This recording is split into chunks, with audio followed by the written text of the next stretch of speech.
I find a spot where we start. Anything we have to do? We have a checklist, things we need to talk about? Fuck no, dude. We're just here to talk. Okay. Yeah. No, I mean, we were talking about how you're doing all these, or you're starting to do these bike raffles. This is your first bike raffle, correct? First bike giveaway, yes. So, but you've been doing bikes. I mean, how long have you been into bikes for?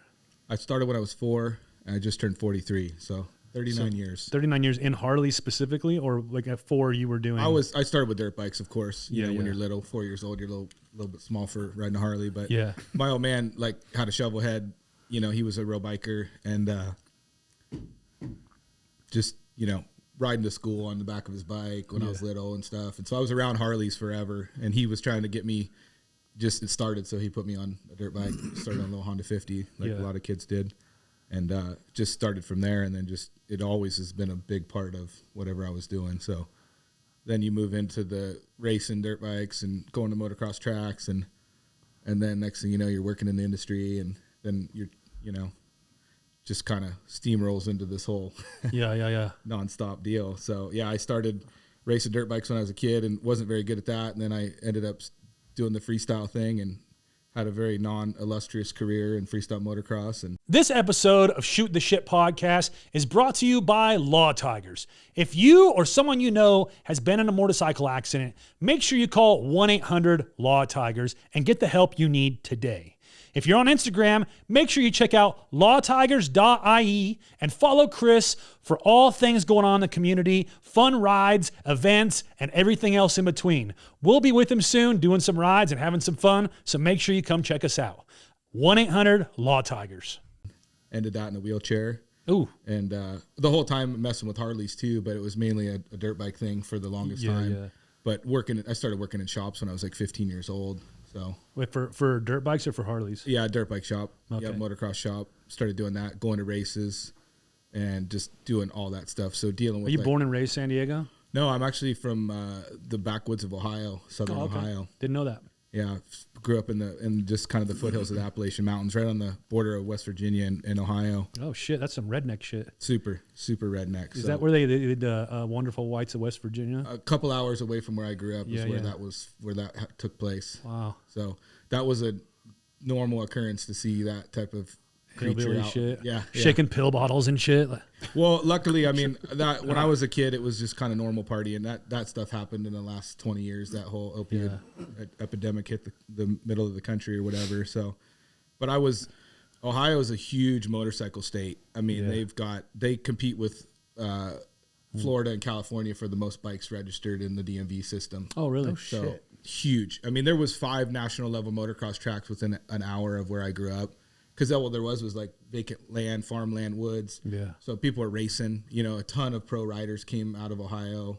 The motorcycle scene there, it was just super heavy. Yep. A blue collar, rust belt type of thing. I think that all trickled down to everybody had a Harley or a dirt bike or a muscle car or something cool, because the working class wanted to have a toy. So I was just surrounded by that stuff forever. And it was like, I was obsessed with dirt bikes when I was little. Yeah, and then I liked Harleys, and it was cool, but you're too young at that point, Yep. And it wasn't until late 2000s when they really started getting younger crowd on Harleys, Yeah, that's kind of the $99 Sportster payment, the Nightster, whatever that happened. But I remember I moved to California when I was 18, kind of chasing the dream, and I'd see dudes on Harleys and I'd be like, yeah, that's cool. That's on the list. That's on the list. But I was too busy trying to destroy myself riding dirt bikes and. So you came to California when you were 18 for dirt bikes? I basically, I ran away from home pretty much. Okay. I just didn't. I graduated high school, made it out alive, and I was like, all right, I'm done. I want to do something new. So I had one friend that lived out here in California, so I followed him and kind of got the lay of the land real quick, and then he took off, and I just stayed and said, this is it, I live here now. And right at that time, I worked at a big motorcycle shop. I worked at a skate shop, surf shop, then went right to a motorcycle shop as soon as I could, and then was like, all right, I want to do this, and then ended up in the industry, deeper, and I went to work for a motorcycle company or a brand, and so I worked for One Industries and Tag Metals, which is, if you know about motocross, that was a huge brand back in the day. That was kind of like cutting edge stuff at the time. And started to learn the inside, like, portion of the motorcycle industry, and you're like, okay, these guys aren't really riding very much. Like, what's going on? So then I kind of burnt myself out, and I was trying to go to school and do stuff. And then I was out in the hills riding all the time. We'd be riding Palm Avenue in San Diego or somewhere out in the hills. And then I met some dudes and started riding out in Beaumont and Ritchie Canyon and all those epic spots. And then going to Ocotillo Wells, of course, and Glamis. And these dudes are like, hey, you jumped that jump. Like, those dudes from the freestyle tour were out here last week, and they didn't jump that jump. And I'm like, oh, yeah. And, you know, back in the day, there was, like, ramp kids. The kids only knew how to do tricks. They didn't know how to they really didn't know how to have, like, bike skills so much. Yeah. And so then people started kind of encouraging me, like, hey, go hit that jump and go do this. And next thing you know, I'm trying to chase that dream, you know? And so I already went into the industry, like, way sooner. I, like, did it in reverse. A lot of people, like, come up, they make it as far as they make it, then they go work in the industry. Yeah, because they realize they can't get further than... Yeah, because you get hurt or you run out of money or, you know, whatever, the support's gone. And, you know, there's a time limit, especially back then. I mean, if you weren't super good by the time you were, like, 18 years old, you were like, that's a wrap, go to school or go get a construction job. And, so I did everything a little bit backwards, and then ended up, like, kind of taking some time off of working and trying to actually chase the dream. And I chased the dream, like, mid-2000s. I was a little behind the wave, so to speak. So I didn't catch, you know, I didn't make a ton of money or didn't get, you know, a ton of notoriety out of it. But I had fun, traveled a little bit, had some sponsors, did that. And the whole time I was already messing with Harleys. And I was, it's probably like 05, 06, I started... You know, guys would have bikes and they'd be like, hey, you can mess with my bike, take my bike. So guys were giving me Harleys to ride around. So I'd be cruising around and playing with them. And then one day I had like more than $10 in my bank account, and I was on Craigslist and I found a rolling chassis, like Evo chopper project. Oh, yeah. And I was like, it just infected my brain. And I was like, okay. So I figured it out somehow, pulled it off, and ended up putting a bike together in my garage. And this was kind of way before, like, the wheelie thing and way before the crossover of all the different avenues of these sports. So the skateboarders had started to get into it, and the motocross guys had kind of started to get into it, but nobody was really doing it. And I was like, dude, I want to do jump shows, and I want to take my Harley out and do burnouts and donuts and do little wheelies. This was, like, not something that you were seeing at that time. So it was like ahead of the time. And so I was trying to mesh everything together, and then I played with the Harleys for a few years while I was riding, and then I got hurt real bad, and I just had to take a break. I had to learn how to walk again and get my life back on track. This episode is brought to you by the Four Corners Motorcycle Rally. If you're looking to head out this year to Durango, Colorado, the Early Bird Apex tickets are now on sale. Special promotional pricing through June 1st, 2025. Head over to fourcornersmotorcyclerally.com and grab yours today. This will allow you to enter in all 3 arena events as well. So make sure you head over there for the details. Check it out. You're not going to want to miss this. The Early Bird Apex Pass not only gets you entry to the fairgrounds on all 4 days, but it also gets you entry to all 3 special arena events: the rodeo, the Sons of Speed, and the flat track. Make sure you go grab yours today. fourcornersmotorcyclerally.com. Speed Kings will be out there this year hosting our own ride through the $1 Million Highway. So make sure you follow along for the details, and we'll see you out there. Jeez, what happened? Man, we were out riding in Temecula wine country. We had a practice spot out there, and I was warming up for the day and riding with some other pro riders, and I was like, cool, I'll be the first one to hit the ramp today. Like, I'll just warm up, and I brought a buddy out that was a big dog in the industry, and I was like, cool, I'll show him, you know, what's going on, and just hit the ramp. And my buddy didn't tell me at the time, but he like kind of kicked up the freestyle ramp and boosted up the front of it, and I took off, and my bike looped out, and I had this weird thing where I had gotten away with jumping off of my bike a bunch of times. Like, I had jumped off my bike on like this huge 140-foot step up in Ritchie Canyon and walked away, and everyone thought it was so cool that I just like pulled it off. Yeah. And so I kind of had this thing like a little bit invincible almost, like thinking you could just walk away from stuff. And so I looped out, and instead of trying to pull it back in, I just jumped off my bike. I just threw my bike away, and there was a nice big safety deck landing, and I landed right on top of that safety deck from like 30 feet in the air. Ooh. And yeah, that was rough. So did you land on your back, or? I landed on my feet. Oh shit. And my legs went right through my feet. My feet exploded, and that was it. That was all she wrote for normal walking for the rest of my life. So. Oh, that's why you have that little hitch in your giddy up. One of the hitches. We might have to have another podcast to talk about the injuries, but yeah, that's definitely. So I shattered my right heel in over 100 pieces. And you talk to any of the pro riders that are either skateboarders, motocross guys, or anybody, and they'll tell you that's the worst injury because the heel. Yeah, all your body weight's on that. It's the hardest bone in the yeah. body. And you just can't ever get a relief unless you got it up in the air. You're hurting, you know. So, I was listening to Twitch talk about it on a podcast, and he was saying like that's still the worst injury he's ever had, and that dude's had a million bad injuries. Yeah. But yeah, that was gnarly. I mean, my left foot was dislocated from my ankle, so I was in the ER. I had my buddies drive me to the ER, and this was like, you know, Temecula was still kind of up and coming at that time, so there wasn't a ton of hospital support, you know. And so we found the one little, whatever, Inland Valley or whatever, and we're in there, and I'm telling these girls, and I'm fully coherent, and I've been hurt so many times. Like I talk to the nurses and the doctors, and I'm just like, yeah, everything's fine except for my feet feel like they're on fire. Telling them how to handle, like how to treat his legs. Oh, I try to be as polite as I can when I'm in that medical industry because I understand how it works. And you know, they got all these people that have never been hurt. I've been getting hurt since I was a little kid, so I'm like, hey, everything's fine except for something's wrong with my foot. And they're like, no, it looks fine. I go, no, take that boot off and you'll see. And they almost fainted when they took my boot off because my leg was straight and my ankle, my whole foot was like hanging all the way to the left, and it was all together, but it was dislocated. Yeah. So it was fully displaced, and that'd been fun when they pulled that boot off and that thing's just. They were tripping because then my boot didn't want to come off, and they're like, and I'm like, cut it off. I don't care. They're Alpine Star Tech 10s. Cut them off. Whatever. I'll get another pair. And they're like, no, we don't want to. And I'm like, go ahead. And they're like, we'll pull it off. They pull it off, and they were like, whoa, okay, we need backup. Pulling, it's just like slinking. Ugh. I wasn't looking.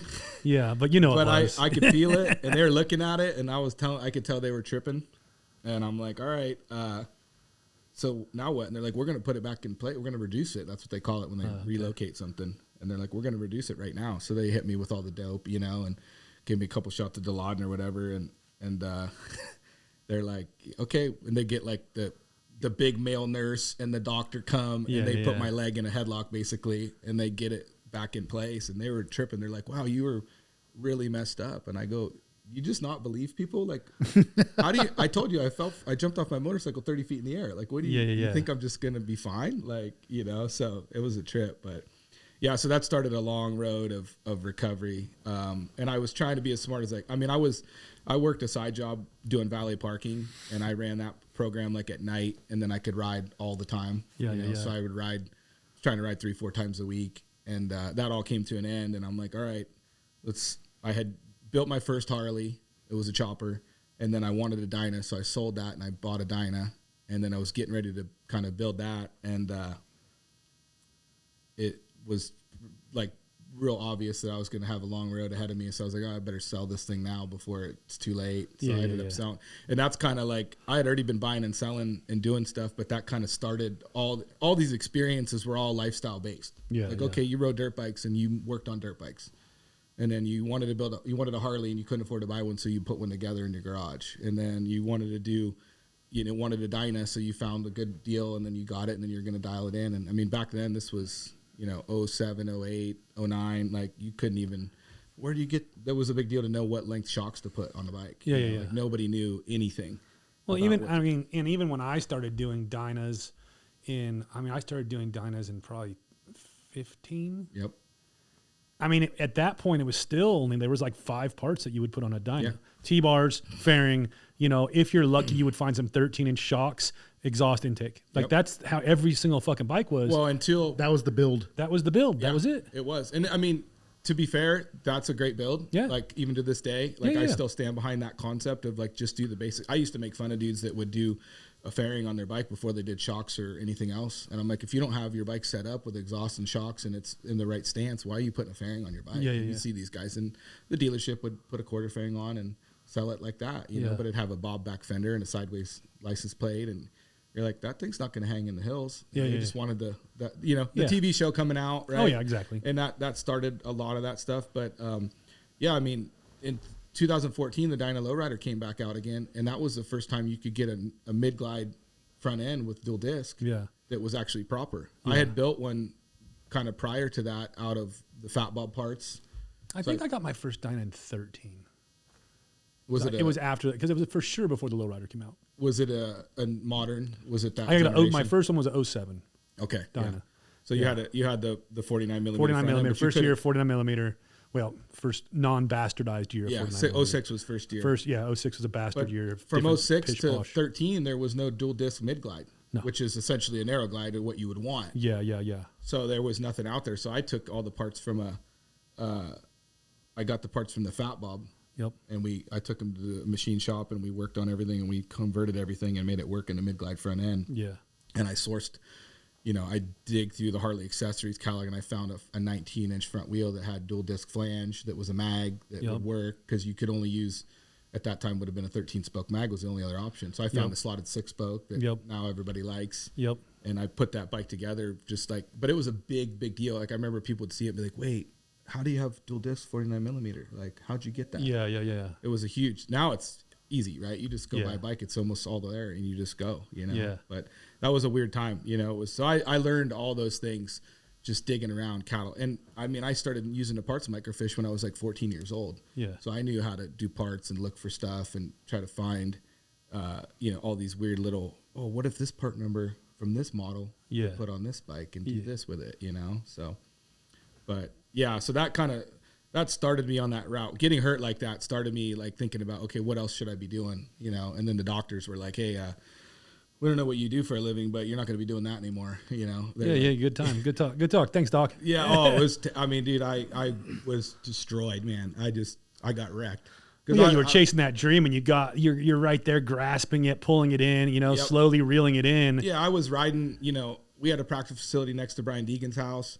I was riding at Mike Metzger's house. I was riding at all the spots in the hills that you would see on Fuel TV, which was a huge deal at that time. Yeah. So I would be right there on the coattails of those guys and riding and doing stuff. And it was like, I was there. I got to do jump shows and got paid. And you're like, that's a dream come true for a dumb white trash kid from the middle of nowhere, you know? So I had it. You could taste it for sure. Yeah. It's right there. And then there was no support. I've always kind of been on my own. So there wasn't anybody picking up slack. So it was friends and couldn't lean on anybody. Yeah. There was no backup plan. There was no safety net. So it was like, okay, you're going to figure this out. I had a lot of friends step up and people over the years have supported me, but it was kind of a one-man show. You're going to figure this out. And so that's when I was like, all right, I sold this bike. Okay, let me take this money. And then I started, the economy had crashed pretty hard by that point. That would have been 2010 when I was kind of starting to get back to walking and just trying to start getting back to normal. Because I got hurt in July 2009. And, I had been hurt before, but not something where you're in a wheelchair and you're incapacitated, Yeah. And so that started me on that route of like, okay, what can I do? And so I would go buy a CR250, from the early 2000s from some dude on Craigslist. And I'd call my buddy, hey, what time do you get off work? He's like, I get off at 5. I go, cool, could you pick me up and drive me out to this dude's house? What for? I want to buy this dirt bike. He's like, all right. So we'd go and I'd show up in a wheelchair to buy a CR250. And the dudes would be looking at me. And it'd always be like some cool blue collar dude that was just like, I'm over it. I had a kid, bought a house, I'm done riding. But I'd be buying like 2000, 2001 CR250s, which were great bikes. And they had, 4-strokes had been out. Everyone had been financing bikes. So those bikes were kind of falling by the wayside. And I'd buy a bike. A dude would want, $1,200 for it. And I'd give him $700. And then I'd take it home in my wheelchair in the garage. I'd fix it up and I'd sell it. And people would be tripping. Like, you're in a wheelchair. I'm like, well, what am I going to do?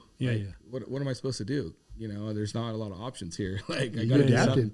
Adapted. I got forced into it, but it was all based on that lifestyle. Like I just knew that stuff. I'd been around it so long. So I'm like, okay, here's what you do. Here's where you get the parts here. So I've been doing this stuff forever, literally, just it kind of morphs, right? You just go, okay, this is what we're doing and we're going to survive. We're going to make it happen. So I made it through that whole phase and then it just kind of kept growing. You're just like, okay, let's do this now. Let's put a bike together. Let's try this. When was the last time you had a clock in job? About 10 years ago. Yeah. It's been about 10 years I've been on my own. Yeah. I worked in the motorcycle industry and I worked in the action sports industry too. So I kind of, bounced around between the different avenues that you would go down. And did you have like a specific task that you did in those industries? Primarily sales. Okay. I was primarily a sales guy. Gotcha. So I would do sales, and then that kind of piggybacked on marketing, and then maybe a little bit of development. Like when I was riding, I had buddies that were working for the gear companies. So, the guys, my buddy Josh Shorter worked at Spy, and he would give me goggles, and I would try to give him a little bit of feedback and help him develop something. And then I had another friend that worked at Thor, and he would give me gear, and I'd be like, hey, let's try, and I'd help him with stuff and do little things. So I was kind of trying to be that hybrid guy even back then. It wasn't common. Back then it was like either were the rider or you were an employee. Yeah. I was trying to kind of split the difference already at that point and go, hey, why don't we do this? And I'm not saying I'm responsible for it, but I was one of the first guys to tell somebody that stop putting a cuff on the bottom of a motocross pant because it goes inside your boot. And when you clamp that boot down, that cuff is all that, it's bulky. That pressure. It puts that pressure on your leg. Take that. Let's get rid of that. Yeah. That's next year. That's what they did. They got rid of it. And they're like, hey, that was your idea. Like you did that. And I'm like, cool. All right. That's rad. So I thought, okay, I'll move towards this type of stuff, So I was doing all kinds of stuff. I anywhere I could get involved, I was trying to get involved and be active with stuff. But back then it wasn't, like I said, it was a lot more cut and dried. You were either a rider or you were an employee or you were, a spectator. Yeah. There wasn't a lot of, mishmash. But so I ended up, I went to try to work for a skateboard company doing sales. And, I was into skateboarding, but I was never that was never my serious thing. And, they had a distribution company and they had a hair product company. So they were making pomade and they were distributing all through the same channels. So they were kind of taking stuff that would have been on the shelves at a barber shop and they were putting it in a surf shop or a skate shop. Gotcha. It was a really cool concept. So I interviewed with him and the dude calls me back. He goes, hey, that position's pretty much filled. He goes, but I have an idea. I want to create another position for you. And I'm like, what do you want to do? He goes, I want you to work for this other brand that we have. And I want you to be the rep and handle, sales. And I'm like, okay, cool. So I went to work for that company and, it was rad because I had a bike at that time. A lot of dudes in the barber industry had exploded. Yeah. That was cool. And a lot of dudes from the motorcycle, skate, surf, action sports industry kind of they kind of went that way. Either they grew up and that crossover started. Yeah. They either liked it and they wanted to get their hair cut by that cool shop or they needed a job and they went to barber school and, they could have tattoos and work a job that could actually make enough money. Yeah. So I had already some pretty good connections. So it was kind of a really a good deal. So I would just go around to accounts and visit, mainly Southern California. And then that kind of fell apart, management changed and things got weird. And as things go, people get weird. And so they made some bad hiring decisions and that led to some bad other decisions. And so I kind of fell victim to that. And, right after that, a guy called me for some help on something like a project. And, I go, yeah, I'm interested in helping you, but I'm done being an employee. I just made a conscious decision in my head, which I feel like I've always been kind of late to the game on a lot of stuff or late to step up and say what I'm doing and just hang in the shadows and try to figure it out. But, I just knew I was like, I'm done working for other people on a employee basis. It just doesn't, it was either I wanted to do too much and they didn't want that or I wasn't doing what they wanted me to do and they weren't happy with me. And I never had an opportunity working for a company with good management that wanted to take care of you. You know how it is. A lot of guys, they get, maybe you got a good job and your boss takes care of you and makes sure you're out. I never had any luck with that. Yeah, me neither. Yeah. So I think it's pretty common for our generation, right? Like you guys that graduated, and started the workforce into the 2000s, like that's when all the good jobs kind of disappeared and everything went overseas. And so I said, I'm just going to work on my own. I said, you could 1099 me. And they're like, yeah, cool. We'll just cut you a check. And I just took it. And I already knew how to kind of, get a business going and started doing that. And I just kind of started doing all these. So I just kind of started all these fires. I just started all these fires and put the irons in and said, okay, I'm doing this now. I'm doing this. And I just had many things going at one time and just kept them all going. And then the paychecks started coming and the results started showing up and it was like, oh, okay. So this is what it's like. So this is kind of working. Okay, cool. So I just took it and ran with it. And, by that time I had been buying and selling bikes for years and I just kind of took that and made that a primary source of what I was putting my energy into. Yeah. Well, I mean, where do you see, That's a big. I'm trying to consume everything you just said. There's a lot there. We have to do round 2 already. No, it's interesting. I mean, I didn't know all that. I mean, I've known you for many years now. I didn't know like that. This whole time I thought you were just from San Diego. Yeah, I know a lot of people do. You know, Yeah, I mean, again, I moved there. I was 18 years old. I jumped on an airplane, and I had a backpack, and I used a cardboard U-Haul box for my luggage. I didn't even have an actual luggage. Damn. Yeah, fuck it. I had nothing, you know, and I was like, literally, I was just like, I'm done with what's going on in my life, and it wasn't anything I was doing, it was just what was going on around me. Yeah. And I just said, I got to get away from this. And I grew up listening to and watching everything that was, you know, I hate to sound cliche, but that Southern California culture was, I read every motocross magazine, every snowboard magazine, every surf magazine, every BMX magazine, and all those things were based here. And I was like, I don't care really what it is, I just want to be around that. Yeah. So it's hard too. Like, I mean, people like me who've been here their whole life, they probably, you know, we do a good job at taking all that kind of stuff for granted. You know what I mean? But the reality of everything, all these guys and all these other states can say what they want to say about all these different industries, but the Mecca is here. No, for sure. You know, it's 100%. There's no argument. It's real. It's one of those places, again, you know, you could snowboard one day, surf the same day, go skateboarding, and jump on your Harley all one day. Yep.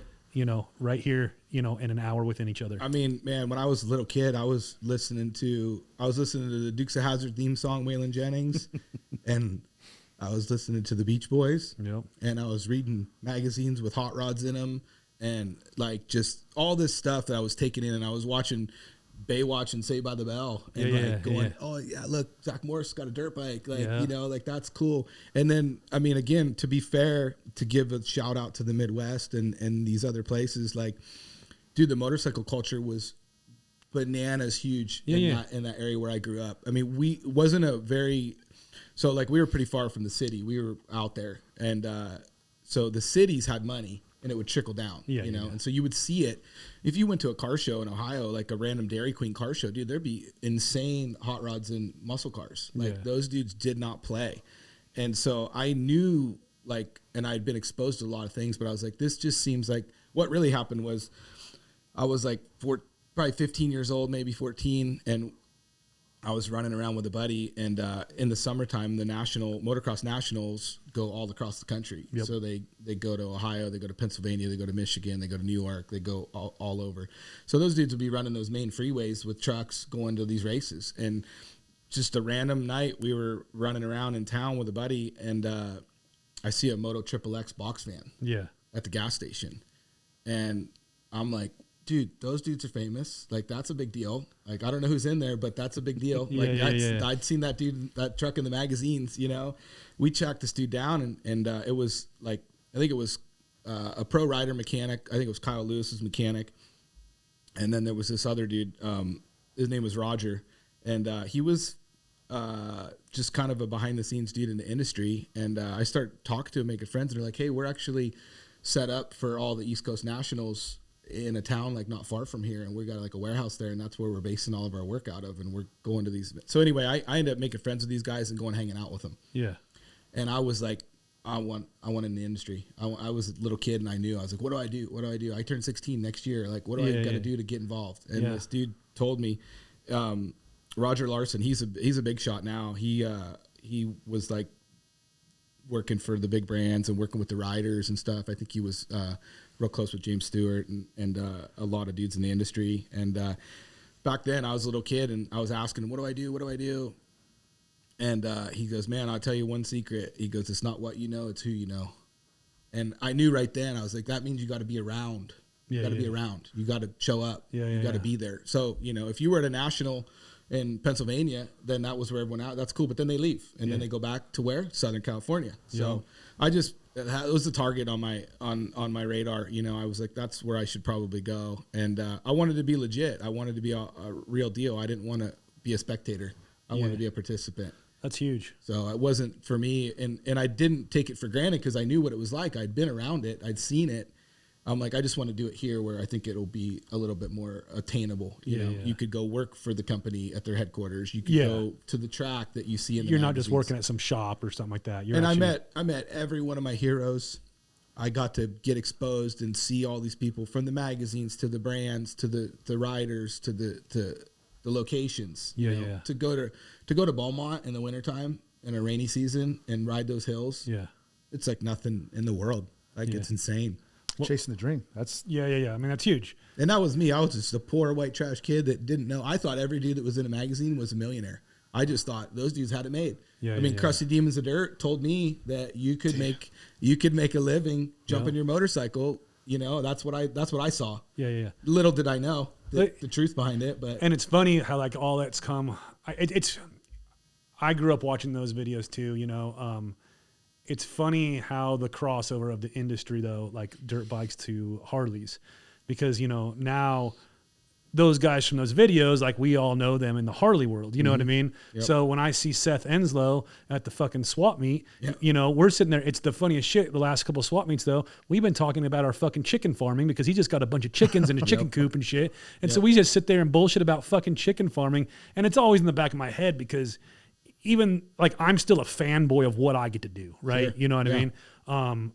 I'm in the back of my head thinking, here I am talking to fucking Seth Enslow, the fucking dude, from these videos that I used to watch as a kid, and we're talking about fucking, farming chickens and shit, you know what I mean? And it's the funniest shit to me, but it's funny how all these, like you said, though, these skateboarding, dirt biking, snow, all this stuff, as everybody got older and either maybe got a little bit of money, maybe didn't get a little bit of money, whatever it is, but maybe just matured, everybody migrated to Harleys. Well, I say all the time, I got a story about Seth too that I'll tell you. I say all the time that if you look at any niche culture, any specific genre of a lifestyle, biker is the holy grail. Yeah. Every rock star wants to be a biker. Yep. Every pro skateboarder wants to be a biker. Every actor that's on the edge of the fringe, he wants to be a biker. And you can look at these dudes. Look at all the rock stars that, Motley Crue, right? Yeah. And Guns N' Roses and all these dudes, Harleys in the 80s and the 90s. They already had it. They had life by the balls. Yeah. And they wanted to pretend to be bikers. Or not even that they're pretending, not to talk down on them, but like that was what they wanted to. If they had all the money in the world and they could pick a lifestyle, they were picking being a biker. Yeah. Because it's a modern day version of being a cowboy, right? Yep. Like, and that's, I think, what the kind of connection with all those different sports and genres and lifestyles is. It's like adrenaline, it's extreme, it's wild, and so those dudes are trying to get high. Freedom. Yeah, they were trying to get high on something. They were trying to feel something. They were trying to go, and the motorcycle thing, it definitely gets a hold of people. It does. And I already knew it. Like, that's the thing for me. I wasn't coming from something else. That was what was different for me. I already knew that's what I liked. That's what I wanted. I'd been around it for so long. I'd been doing it forever. And it was cool to see that notoriety come when the skateboarders got involved and then when the motocross I mean, I remember when Seth had a chopper belt and it was in the magazines. I was like, no way, dude. Like, that's so rad. Like, he's in that, and then Deegan did a collab with West Coast Choppers and they built bikes for him and they were doing that. And then all those freestyle dudes that made some money started showing up with choppers or Harleys of some sort. And you're like, that's rad, dude. Yeah. Like, that's cool. That bridges the gap because there's a whole generation of kids that grew up and maybe their dad was into bikes or something and they were watching all that stuff. And then they were like, oh, I want to do something cool now. So they maybe rode dirt bikes and then they got older and they're like, well, I can't go to the track every day or I got a kid or whatever. I don't want to hurt myself. So they're like, how can I get a little piece of this action? So they go buy a bike and they either build a bike or, go get a Dyna or a bagger or whatever. But man, Seth was like such an icon. And I would pay attention to the behind the scenes stuff in the motorcycle industry even when I was a little kid. Like, I knew where the riders were from. Yeah. I kind of knew what their program was. And Seth was actually from Pennsylvania, which is right next to Ohio. Yep. And like when he came on the scene in the mid 90s, I was just like, whoa, that dude's bad. Like, that's so cool. All those dudes. I love Jeremy McGrath and Jeff Emig and all the other crusty dudes that were involved in the Metal Militia and all that stuff. But Seth was like this standalone dude that was, they used to say he was the Marlboro Man of motocross because he was just such an icon, you know? And it's funny. So I knew his history. When Fox started the spinoff brand Shift in the 90s, I was like one of the first kids to place an order. I was working at a shop already and getting stuff, and I ordered that gear, and I had the Seth Enslow gear that he jumped over the house in Apple Valley. That gear he was wearing, I had that gear, and I was obsessed with all that stuff. And then fast forward like 4 or 5 years later, there I am in Southern California working at One Industries, and he was sponsored by One Industries. Oh shit. And I was scared, dude. I was a shy kid. Yeah, yeah.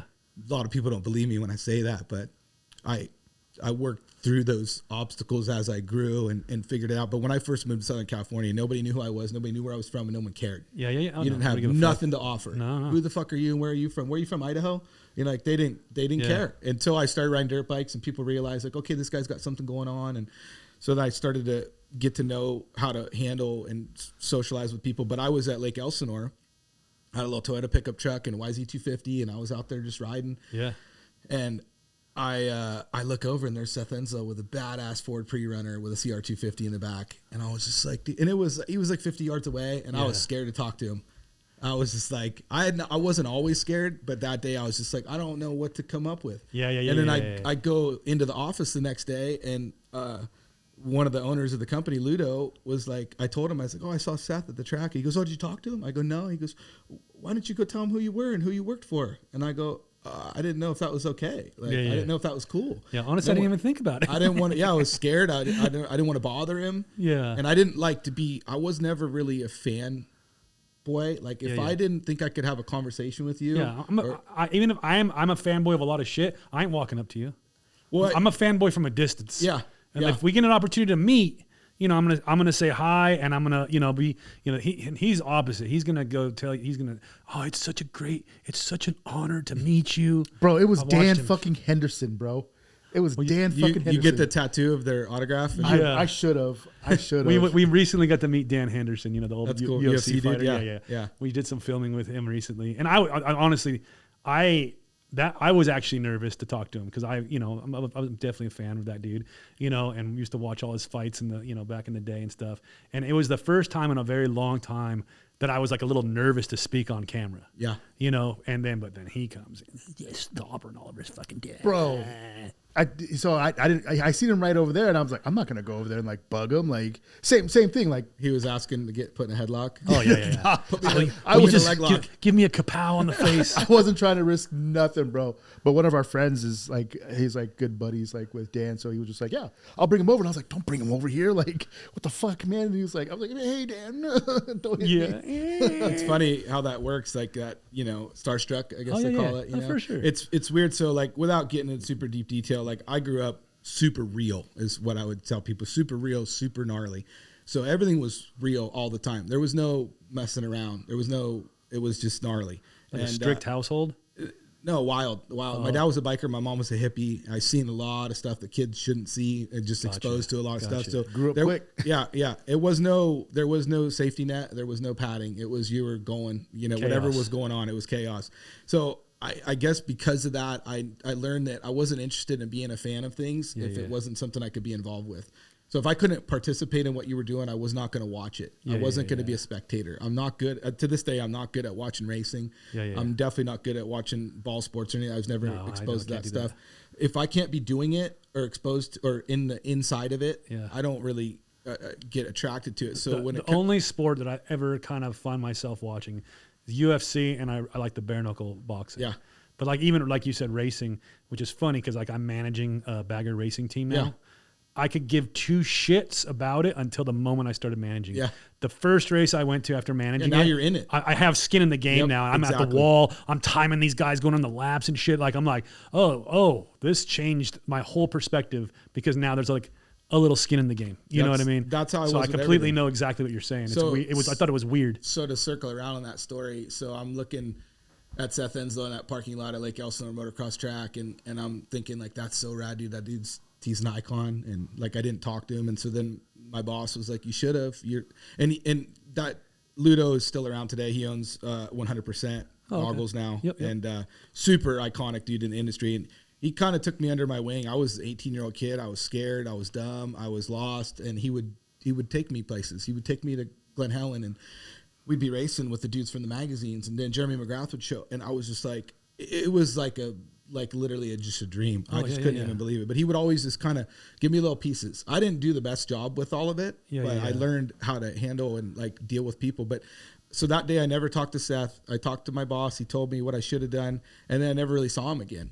And then fast forward like man, probably 17 years later, I knew he was around and he was riding Harleys and he was doing stuff. And we were at Born Free. It was like I think it was the first year the SDC did their own area at Born Free. So that was, whatever year that was. Like 9 years ago or something. So that lines up, something like that. And he was floating around in one of the booths right there. I think he was in the Unknown booth, like right next door. And we I knew a bunch of people at this time, but I'd never talked to him. And I don't, like I said, I don't fan out. You could be the most famous dude, and if we don't have something in common to talk about, I'm not interested in your autograph or anything. If we go to dinner or go ride motorcycles together or go do something, cool, but I'm not interested in being an actual interaction. Like, I'm probably the opposite of Lorenzo. Like, I just don't, I don't want to, like. I still haven't watched his hand, by the way. Hey, and that's cool if that's what pumps you up. Like, I got nothing against it. 100%. It's just, for me, it just seemed like it was not authentic if you didn't, like, have some reason to be friends with this person and be involved. And the beauty of the motorcycle industry and all the sports that I have been involved with was you could meet your heroes. If you're a basketball fan, you're not really going to meet Michael Jordan. No, if you're a hockey fan, you're not going to really hang out with Wayne Gretzky. Nope. But I'd go to the track and see the dudes that I worshipped. And again, poor judgment, right? I thought these dudes were, not that they weren't a big deal, but you think that the world's so big, much bigger when you're young. You think, oh, this is a big deal. And they're just average dudes that just put their pants. Well, especially when you're from a small town like you were, or like I grew up in Southern California, but I grew up in a very smaller town. Yeah, you were excluded a little bit from a little the scene. Excluded. Yeah, I mean, I didn't even start leaving Hesperia until I was like 30 years old. Really? I had no reason to. That's crazy. I mean, not that I hadn't been to Ontario. I've been to the beach. But it's not like I didn't know anybody down there. I didn't know anybody in Orange County. I didn't know anybody in Riverside or any of these places. Like, there was no reason to. And everybody's super segregated when it comes to that too. Like, you're not really welcome if you don't know somebody a lot of times. You need to have a reason. We called it down the hill. Yeah. We were up there. We stayed up there. Yeah, it was $40 in gas just to make a commitment that you didn't know if you're going to get You went to Ontario from. Mills to go Christmas shopping. That's it. Like, you weren't down there like fucking around a whole bunch. You know, because you had all your friends up there. I mean, I went to high school, went to everything up there. I knew everybody up there. So we were doing our own stuff up there, or you commuted for work, right? But I actually worked up there also. I worked at a fabrication shop. So I didn't. Yeah, you were all there. Everything you needed was there. Yeah. So it wasn't until like after I got divorced and stuff that I was like, fuck this place. Yeah. I'm done here. I don't want to live here anymore. You Checked know? out. And so I left. Yeah. And I started riding. I got my first bike during my divorce.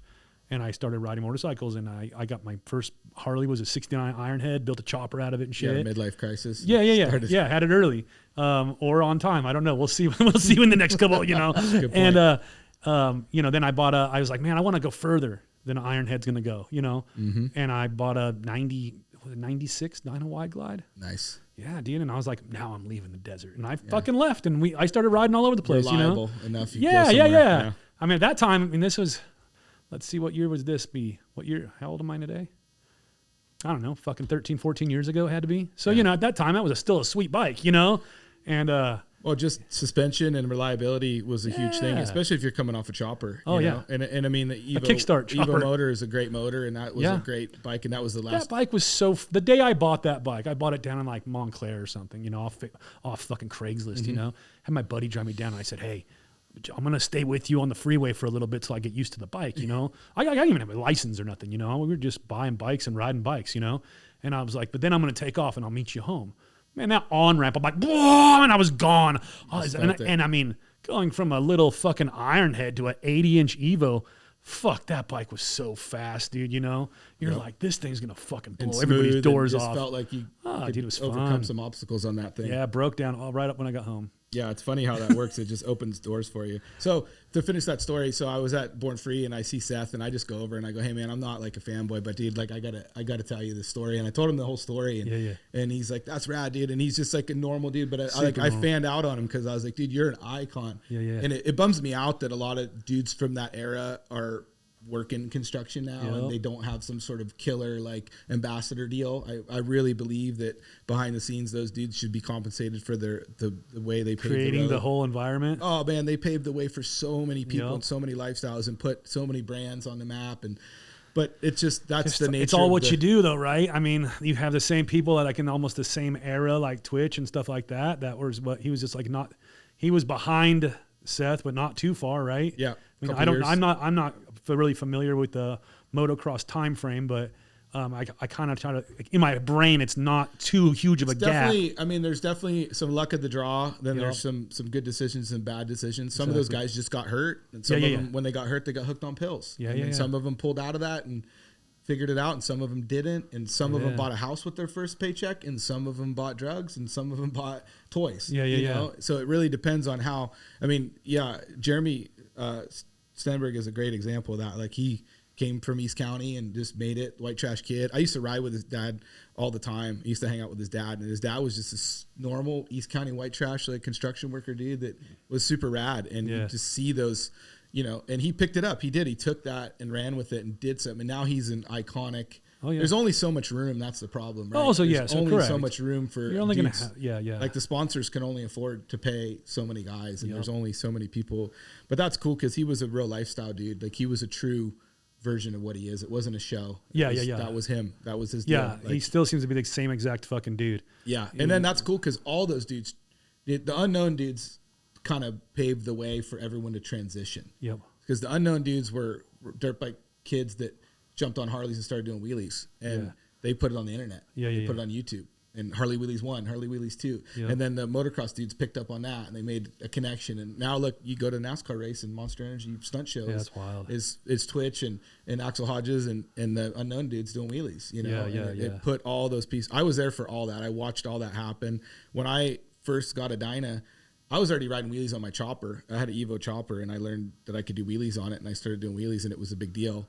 And then I got a Dyna and started doing wheelies on that. And then after I got hurt, I got another Dyna, and we figured out the whole warranty deal. So the ESP, right? So I'm not familiar with that. So you could buy a used Harley, and you could finance it through Harley, and you could put a warranty on it through Harley, even though it was used. So the economy had crashed. So there was so many 07 Street Bobs. It was like you could shake a stick and touch one. Like, they were everywhere, and everybody bought them and then went broke. And so they were selling them for. So we'd go buy a bike for like half of what it retailed for. And we'd get Harley to finance it as rider to rider. You've heard of that program. Yep. So if you did that rider to rider program, they would offer to sell you a warranty. Oh, wow. So they'd sell a warranty. And to a dumb motocross kid like me, I'm like, that means I got a free motorcycle. Because it's insured, it's under warranty, and it's a payment. So it's like $250 a month. And of course, first thing I did is start riding wheelies and jumping it. And it's been long enough now to tell the story, and most people know, but like, I was trying to hide the fact that I was doing wheelies on my bike because I kept breaking stuff and taking it to the dealer to get fixed. And so I didn't want anyone to know. So like, pictures were showing up on the internet and stuff was showing up in the magazines, and I was like, hey, can you take that down? Like, I remember I called my buddy Matt Barker, and I was like, hey, can you call Jeff Holt and tell him to take those pictures off of the Hot Bike website? Because I don't want the dealership to see that and know what I was doing on that bike, you know?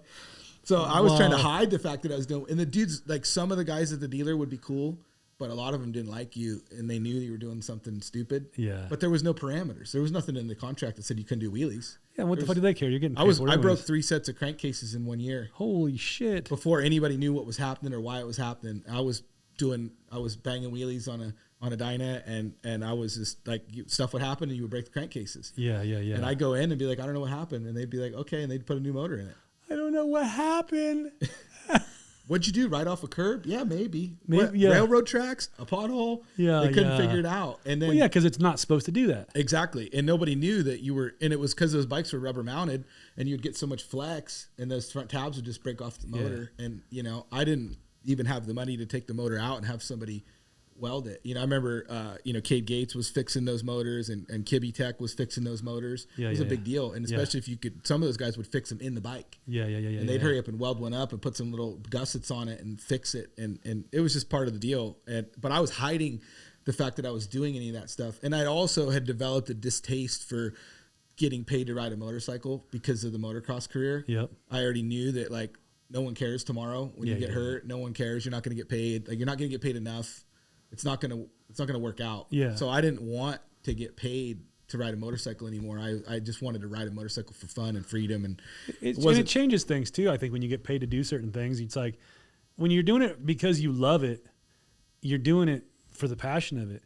Now when you're doing it because it's like your fucking job, takes the fun out of it. It can suck the life out of it a little bit, man. It totally does. And I think I'm pretty raw like that, where I just like to do it because it feels good and want to have that feeling. And once I started like seeing that there was money, and I did some stuff, like I did a photo shoot that ended up in the magazines that I kind of had to fight to get paid on. And I was like, I'm not doing nothing for free that represents a lifestyle that I live. I demanded that I had to be paid because I didn't believe that you should be taken advantage of. I thought just like the motocross dudes of past time, I'm like, man, that dude should get paid for what he did.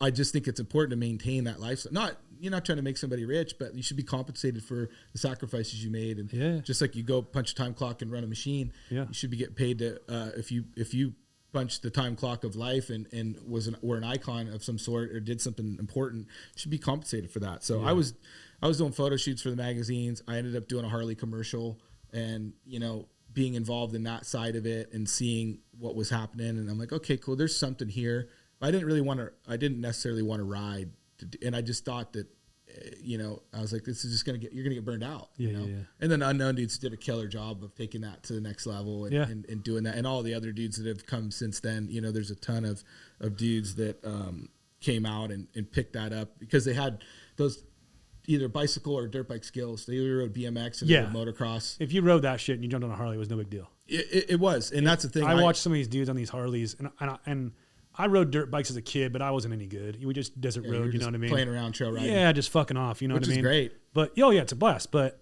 I was never as comfortable. I'm like, I watch these guys ride some of these fucking Harleys, and I see how comfortable they are with this 700-pound machine.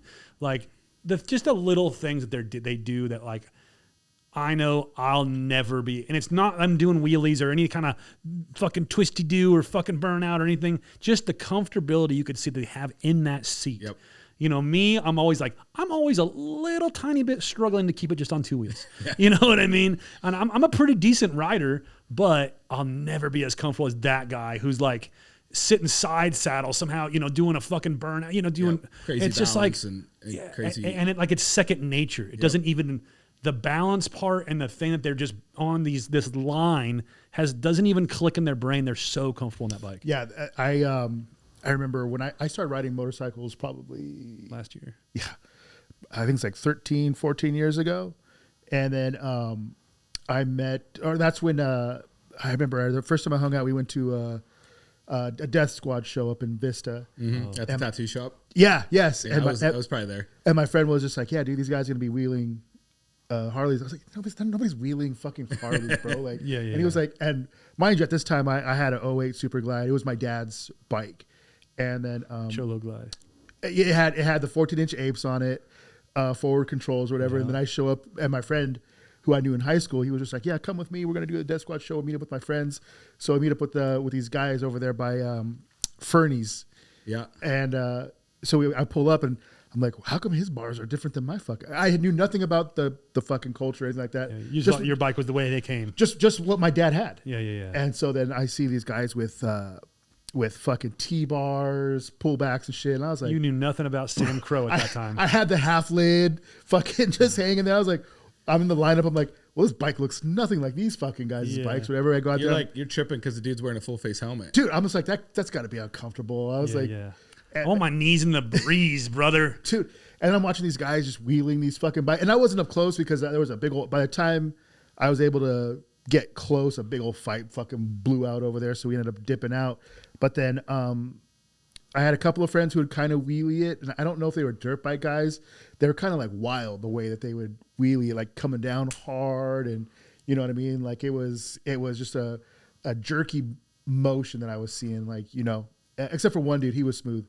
But then it wasn't until me and Sean Ellis started hanging out, and I was watching this dude fucking. He's also a big fucking dude. The vanilla gorilla. Yeah, and just watching this dude, the way he would ride the bike, whip the bike up. And I mean, the first ride he did was we were doing a memorial ride for my stepdad after he died, and that's the one time you really do those things. But we were coming down Pepper towards the stop sign, and it's a shitty fucking road, bro. Like it's all chunked out and over there by the Christmas tree farm. Mm-hmm.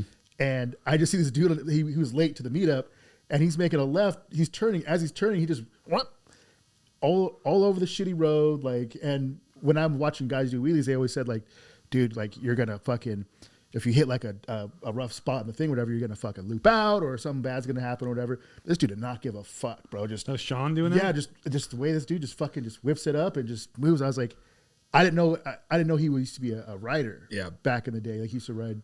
I didn't know that either. Yeah, he used to. Back to the bike skill thing. He was basically a pro motocrosser in the really? 90s. Yeah. And it's funny, I didn't even realize it till later, but he raced with some of the dudes that I knew and kind of worked with. So he's a little bit older than me, and he was kind of coming up in that mini ranks in that realm, and like in the mid to late 90s. And yeah, I mean, if you rode a dirt bike or you rode a BMX bike, your concepts are just totally different. Yeah. And it's funny because I used to trip out and get off on that. Like when I started riding wheelies on my Harleys, like the excitement of someone like him seeing that, they would just be like, what was even going on? Like they couldn't even fathom what was, and that was more fun than getting paid or having like a fan. It was just cool to see you were exposing. The very somebody. first time I seen somebody do a Harley wheelie, it was like this, and that was wild. Yeah. Oh shit. Like no one thought you could lift the 3 wheel. feet of air. Yeah, dude. No, you weren't supposed to do that, you know? Yeah, and then fast forward, 15 years, and these dudes are fucking just, dragging their back of their helmet on the ground. Yeah. Just super ridiculous stuff. It's bananas now. Like it's just on a whole, which is rad. It is. The only downfall I see of it now is I don't see it going any further. Yeah, it's tough to call how that should go from here. But I think it's the I don't think it's the talent at all. I think it's the capabilities. Yeah. The bike weight, like Joey from Senders Only being able to do his little slow wheelie. Call him, but his little wheelie, that he's doing. Wheelie, yeah. I mean, I think that's basically the end of this. Unfortunately, because I don't think you could put it like they do on the street bikes where they have it like crazy balance pitched on the wheelie, but on the edge. You know what I mean? I just think the Harley's too heavy. Yeah. I don't know because I don't do it, but I think we might have hit. But there's also a plateau. From a bigger perspective, there's also the whole rest of the world that you got to show it to. Like you've seen it here, and we've all seen it at an event, and no one. But you go to the Midwest or way up north somewhere or another country, and they've never seen it before, and they're like, and then you see those crazy kids from India on those little pizza delivery bikes. Those are crazy, and they're just like standing with one barefoot tiptoe on the front wheel, and nothing else is touching the bike, and they're doing a wheelie going like 60 miles an hour. Yeah. But the one cool thing I think that was brought to like the stunt industry, and again, I'm not in the stunt world, but they do the it was drift across. Now it's called the Sly GP. Yeah, I think that was a really good idea. Yeah, because it gives a little bit of structure. Gives it structure, gives something to compete in. It gives something for fans to look at. Yeah. And it's touring around. It's actually going to different places. I think like that was the evolution. Like maybe the trick components might be getting to the point where they're getting tapped out. Like they're hitting a plateau of what else the bike's capable of doing. But I think as far as that goes, okay, now we have something to compete in. You know what I mean? And I think that's cool. Yeah, it's definitely interesting. I've watched it and it's fun. It's a lot of not really wheeling, but they're doing a lot of. It's basically drifting. Yeah, and there, I think there's guys that'll surprise you too. Like there's dudes that come out of left field with something you've never seen. Yeah, before. 100%. And then again, like seeing the unknown dudes go do NASCAR races and these other dudes in the different segments, different regions, doing events and showing people that haven't seen it before. I mean, you go to the East Coast, I'm sure there's guys that have never seen this stuff yet, You go to Daytona and there's guys that probably have never seen it. And 100%. That's rad to see that. And it brings everybody together. So then the kid who grew up riding dirt bikes has something to look at when his dad wants to take him to a motorcycle rally, and it's like, oh, wow, that's when you were young and your dad was letting you ride his bike, you'd never see anything that would have brought you in sooner. It would have exposed you. So then you get these kids on a Stasic that are mimicking what these guys are doing on a Harley. Like, what? This kid's like 4 years old and he's doing 360 donuts on a battery, a drill powered, bro. Yes, there's seen that too. That's pretty funny. That little kid with the little track through his house and stuff. Like, it is wild. I mean, even like that Jason Pullen. His little daughter, she's out there fucking killing. She gets in her little cart and fucking drifts around fire and all sorts of fucking craziness. You know what I mean? Yeah. And she's got to be like 7 or something. She's little. Yeah. You expose. It is wild. I mean, there's been some big changes in the with the kids and how they expose to it and the stuff they have to ride. Well, we've talked about this before too. It's access too, right? You got to think like, okay, we were in the era. I'm 43 this year, so look at skateboarding. We'll look at skateboarding. In the 90s, skateboarding was fucking huge. You know what I mean? And so we grew up watching that. But now all those people that were into it or doing it or whatever have kids. Mm-hmm. And so we push them at a younger age, or it's access. They have access Well, there's to a all skate these park in every skateboard, town. all that stuff. We're all, in our age group, we kind of didn't have that stuff yet. It may have been trickling in with some motorsports parks and things like that, but you weren't having skate parks everywhere. You know what I mean? That was still like guerrilla skateboarding or, city skate, whatever they call that. Yeah, you were getting arrested for doing something that should be so it supported. Even like, when we went to and to the Dan Henderson fights, we were going there to like hang out, and he had the fights at his gym, there's kids in there that are fucking 7, 8, 10, 12 years old fighting. And I'm just watching these kids, and I'm like, holy shit, some kids are at home right now playing Fortnite. This kid's over here fucking choking this other kid out on a Saturday night, you know what I mean? And then going back to school on Monday, and the teacher's like, hey, what'd you do this weekend? And he's like, oh, I just choked 2 dudes out, no big deal. And this guy's like, I played Fortnite. It's access is crazy now. Perfect example. My buddy Kevin, he's got a little daughter, and she races BMX and does jujitsu. Yeah. And she's like #1 in the world, like racing, or in the country, or whatever, racing BMX and racing Stasics. And then she trains at Jocko Willink's gym doing jujitsu, and she's like 7 years old, and she's badder than most full-grown men. Yeah. And it's because her dad was into dirt bikes and Harleys and wanted her to do cool stuff and didn't want her to get bullied and wanted her to have some structure in her life. So he set it up, and so that's what she does. And in most cases, she's going to be a very successful human. Sure, for sure. She already is. Yeah, exactly. But like as she grows, all these things, like all these life lessons, and is going to be help that child be a very successful adult. That's one thing I learned. Actually, listen to that Gypsy Tales podcast. He's a motocross dude that does a big podcast. It's pretty well known. And someone was on there and they were talking about, I never realized that like racing dirt bikes from such a young age and starting, I mean, the minute you start on a motorcycle when you're 4 years old in the 80s, and you gotta put gas in it. You got to make sure the gas cap's tight. You got to turn the fuel on. Yep. You got to know how to kickstart that bike before you can even think about falling down. You got to know. Your dad might help you and get that part of it going, but you're worried. Like if you get down the trail a mile and you break down and you fall and you can't start your bike, that's it. You're ruined, dude. So you learned like those little lessons, right? And that exposure. And then you start traveling, you start racing, you start doing these things, and you do like such a high level sport like motocross.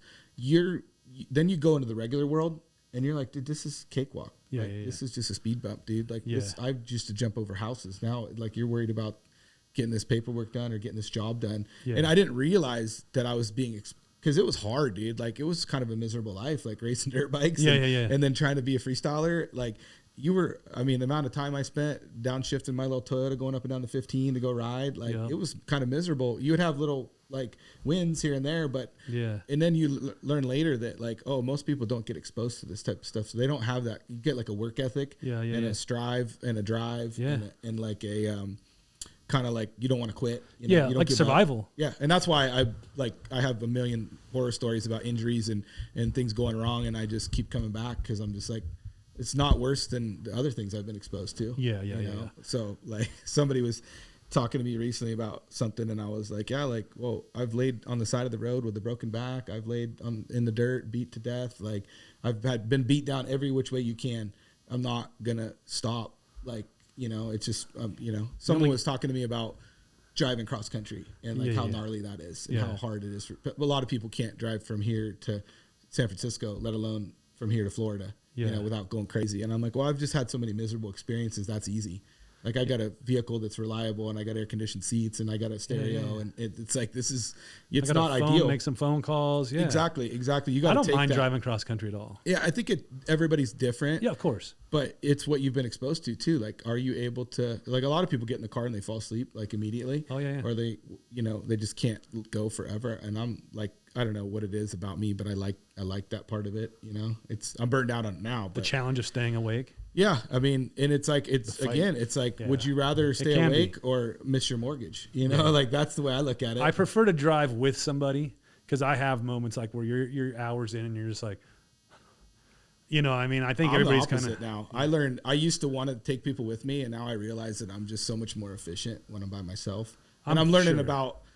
I've kind of been on this little journey learning about like ADD, and apparently I got ADD. I don't really know, and I've never been like officially diagnosed, but I see all the stuff, and I'm like, whoa, like that makes sense now. And Yeah, so yeah. they're saying that if you have ADD, you have that power to do it all by yourself because you just have so much going on in your brain that you just, and I literally, when I was going on the road all the time, I would get up and, 4 o'clock in the morning and I'd leave San Diego and I'd eat dinner in El Paso. Oh, wow. And then I'd keep going. Yeah. And people are like, what's wrong with you? And I'm like, I don't know, but that's just what I got to do. I Yeah. can't stop in New Mexico and like get a hotel and just sit there. Yeah, You don't want to stop there anyway. No, yeah, it's not. I mean, I would stop like somewhere outside of Billy the Kid's gravesite and like on a ranch somewhere and sleep. I wouldn't stay in town anywhere. I don't like being around people when I'm on the road. But you would just be like, what am I going to do with this downtime? So I would tell people if I'm going to be awake, I'm driving. If I'm going to be looking at a TV screen, might as well be looking at a windshield. Yeah. What's the difference? So what's the difference for me? You're getting paid. Yeah. That way, you ain't getting paid sitting in a Motel 6. No. So it's like I want to stay moving, but yeah, it's not for everybody. But having those obstacles in your life and those things that have gone wrong, you got to take that and you got to twist it and turn it into something positive. Yeah, and 100%. that's you don't realize it at the time, like the ups and downs of life and what you've gone through, and you're like, oh, that's not a big deal now because I dealt with that before. Like, I escaped that disaster. I'm ready for the next thing. It is hard. I mean, it's all perspective. I've been trying to take a deep dive down like perspective, like that whole term, you know what I mean? And the way it functions with people's brains and everybody, you know what I mean? Like taking it into consideration, I guess is the proper term for it. You know what I mean? And it's wild because, I've had to go through some shitty shit as of more recently, you know what I mean?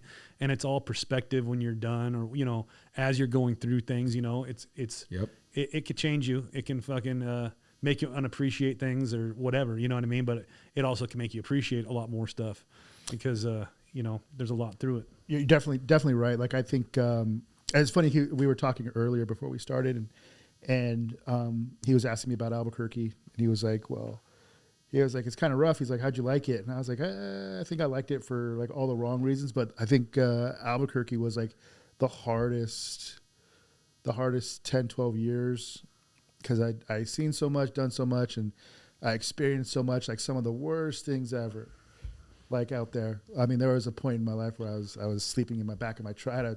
I had just an extra cab truck and I was sleeping. I'm not tall by any means, but I had to sit sideways because there was a floor jack bolted to the ground. Yeah. And I couldn't get it out, so I had to sleep sideways so I wouldn't be on the jack. And it was in Artesia, New Mexico. I had to do that.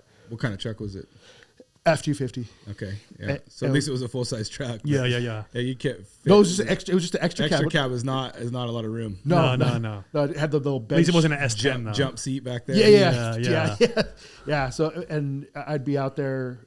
I mean, like I was paying to sleep at a campground. Like I think it was like $15 for the week. Oh yeah. And then like it would be raining. You can't touch the ground because there's like 6 inches of water. Oh yeah. Inside the truck, like just all that shit. And then there's stuff that happens now. And then some people are like, "Are you all right?" I'm like, "Yeah."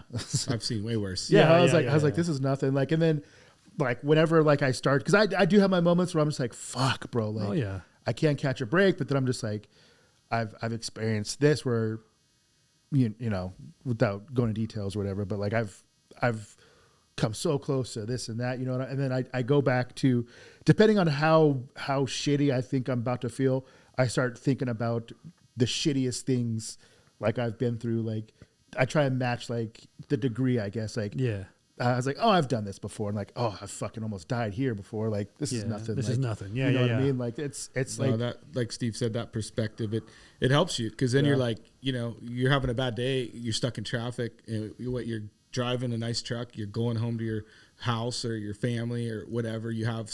You're not sleeping behind a dumpster. So but you gotta zoom out. Cause it's always more, right? You can always have more. Like I really been working on that a lot myself the last few years. I mean, dude, I've had to pick myself up out of the depths of just the demons get a hold of you, you know, with injuries and, you know, like I said, laying on the side of the road, laying in the hospital bed. Like, I mean, I've been hit by a car 6 times, like after my gnarly motocross career. The same car? No. Oh. 6 different cars, twice on purpose. And I think I went down. What the fuck? Gotta be an ex-girlfriend. I went down 2 or 3 times out of those. So I didn't even go down every time. But it's like you get hit by a full-size car on the freeway. Like, you know, and then I broke my back. I got hit by a car, broke my back. And Jesus it's like, Christ. you know, I was laying on the side of the road with a broken back and a dislocated shoulder. I didn't know I had a broken back. I thought I just had a dislocated shoulder. I tell the EMTs, put me on the stretcher the way I want to be put on the stretcher unless you're going to put my shoulder in. And they won't put your shoulder in. It's a liability. Yeah. So I'm like, I want to be on my side. Like, we got to put you on your back. And I'm like, no, I can't. Like, if I lay on my back, it's going to put my shoulder in this. I'm going to be miserable. And they're going to take me to ER, right? And they go, fine, sign the paperwork. They pull the clipboard out and make you sign the paperwork laying on the side of the road that you're not responsible. I get to the hospital, get x-rayed, get the shoulder reduced, and they come in and they're like, your shoulder's fine. You know the deal on that, but there's something else. I'm like, what? They're like, you got a broken back. And I signed the paperwork that if I got anything happen to me, that was it. It was my fault. Yeah, you know? yeah. And you, so then you're like, well, I got to drive somewhere today. Like, oh, I got a tough day at work today. Like, I got a tough deal I got to negotiate. Like, was that the last time you tried to tell the EMT how to fix you up? After that one, all right, I learned my lesson. No, you know? like that's the thing is I try to be. I mean, I feel like those healthcare workers, like we don't have enough good healthcare workers. Of course. And we don't have enough good teachers. We don't have enough good people in these gnarly industries, right? Of course. My thing was always like treat them nice and respect them so that they'll be happy to do the job. Yeah. There's no reason to go in there and make their life miserable because they're dealing with, you know, crazy bums with gunshot wounds and drunk drivers and all these terrible scenarios where the people are reckless and screaming and dealing yelling. with the shit that I didn't want to deal with. Yeah, of course. Yeah, so I want. I feel the same way about cops. Yeah, be respectful. Just treat them. It's treat not them even like that. normal. We don't have enough that are trained properly. You know what I mean? Their training fucking sucks. Yeah, for sure. You know, they don't know enough. They don't know enough about the law. Like all these different things. They dude. just Like, get thrown to the wolves. I'm they sure. do, man. And it's a fucking super stressful job at the same time. I'm not saying I enjoy being around them at all. I fucking definitely do not. You know what I mean? But I feel like they do more than they're supposed to. Probably. You know, in some cases. In some cases, not all of them. Most of them are dicks. I just think it's a general rule to be respectful to people. But I would go out of my way. And it's funny because I've had different reactions in those like scenarios where I've been in the hospital or whatever, showing up at the ER. And for example, like when I got hit by a car and broke my back, I tried to explain to them that like I didn't need any painkillers, and I've been sober my whole life, and I don't like drugs. So I'm like, I try to avoid it whenever possible. And they took the nurse that was like on deck taking care of me had a chip on her shoulder of some sort. And I don't know if it's because she knew I was a motorcycle guy, or she profiled me as a biker, or she profiled me some which way. But when I said that I didn't want any painkillers, she profiled me as an addict and started treating me like super negative. And I'm like nice as can be. My girlfriend's there at the time. It's normal. Like there's nothing You said weird. You've been sober your whole life. Yeah. I mean, she didn't pick up on that part. I just think that they take their own, they write their own script, right? When they're, yeah. And I mean, these ladies or anyone that's working in that industry, like they see and hear. So I think they're just trained to hear like, he's fishing for drugs. Like, so they treated me so much different when I tried to help them make their job easier. Yeah. It was wild to see that. You told me you didn't want the pills. Yeah. And they tried to like give me something to help. And I was like, no, I don't Probably want like a it. morphine shot. And even if you were an addict and you said you didn't want it. I don't know. It's a trip. I is just weird. think there's some weird. I've talked to people about it before. It's a thing. When I was in construction, we had a guy who was he was out on papers, and he was in what's it called? He was Halfway house? Yeah. So he's having to check in, and so he has to be totally clean. And he fell, and he said he thinks he broke his ankle, so he had to call medics to come down there. Okay, and so when they come down there, and the thing what he was in was for heroin. Yeah. So he was still kind of like, still kind of trying to play the thing or whatever, the part or whatever, saying he's cool or whatever. But then when they come down, they were just like, well, they're like, do you think it's broken? They're trying to assess him because he's on the floor, and he goes, I'm not sure. And he was like, and the fucking course, the EMT was just like, well, usually it's like a burning sensation, you know. He was like, yeah, I think it's burning. I think it's burning. And then so as they're kind of talking to him some more, they were just like, well, what do you want to do? Like, he was like, well, what do we have? What are my options for the pain? And he was like, well, we can give you a morphine shot. And he was like, oh, I don't know. Like, he was just like, fuck this dirty. But he gets a pass if because of an accident. It's prescription. Yeah. Yeah. It's prescription. The So doctor said it's okay. so he was just like, he's like, If you must. if you have to, Yeah, like, yeah. you So know that's what I the mean? game. There's like a whole, and Okay. I don't know a lot about that, but I just know. Yeah, I mean, that that makes sense opioid now. crisis that hit America in the last 10 or 15 years or whatever it's been, it's created some monsters. And you watch those documentaries and stuff, you see that. I've been exposed to all that stuff, and I've been around it, and I've taken, obviously painkillers and stuff from being through all these surgeries and accidents and stuff, but I never liked it. So that was what I was just trying to tell them, is like, hey, I don't want it if I don't need it. I have to have it. I mean, they would shoot you up with whatever, Dilaudid or some sort of opiate, they just knock you out to give you to put your shoulder back in or whatever. And I let them do that, but I was just trying to avoid it. And so that was just one example. But to answer your question about telling the healthcare workers what to do, I've dislocated my right shoulder 20 times, and I had it fixed. It's still not fixed. And It never goes back to the same, right? Not really. And I mean, that's most injuries. You're never going to make it back to 100%, and could I be doing more things about it? Yeah, probably, but I'm just trying to do things. So I'm surfing, and I bought a new board. And last year I bought like a board with a little more volume, and I was just kind of messing around, and we're out, me and a couple of buddies are out surfing, and I go to duck dive a wave, and like the board had so much volume I couldn't sink it, and I wasn't ready for it. It was a new board, I wasn't ready for it, and a wave comes and just cracks me on the back, and I'm holding onto the board underneath the water doing a duck dive. It's like kind of doing like a Superman sea crab on a dirt bike. Yeah. And the way the wave cracked me, it dislocates my body from my shoulder. And it's been a few years since my shoulders popped out, and I was like, oh man, like, dude, here we go. So it's springtime, we're in full wetsuits. It's kind of cold, and I like made it to shore. My buddies kind of rescued me and helped me get in, and my buddy's like, what do we do? I'm like, we got to go to the hospital. Like, EMT's not going to do anything but cost me money. Lifeguard's not going to be able to, they're not allowed to reduce it. Like, no one's allowed to do anything. You got to go to the hospital. So let's just go. So we're covered in sand, in wetsuits, salt water. I go to the showers, and my buddy's just looking at me tripping. And when you get your shoulder dislocated, it's like, I tell people it's like getting fucked in the ass with a bowling ball. Not that I've ever had that happen, but if you can imagine it's just the most uncomfortable. When you get something dislocated, it doesn't hurt like you would think a broken leg would hurt. It hurts in a way that you can't explain. No shit. So you're miserable. So we are. It doesn't even get all droopy too. Yeah. Oh, It's sucked out. I got all kinds of pictures and videos I could show you, but you're just discombobulated. So anyway, we get to the hospital, and I'm like in there talking to the nurses, and they're like, okay, so we need you to get on the scale. And I'm like, no, you don't. And they're like, no, just stand up. I go, I'm in a wetsuit. I'm soaking wet. I got a dislocated shoulder. I go, all you need to be doing is putting me under right now. And I'm just trying to be as nice as I can. And I'm telling it's like the CNA, like the nursing assistant. She's like, I need your height, your weight. And I'm like, I'm 5'9" and I'm 220 pounds.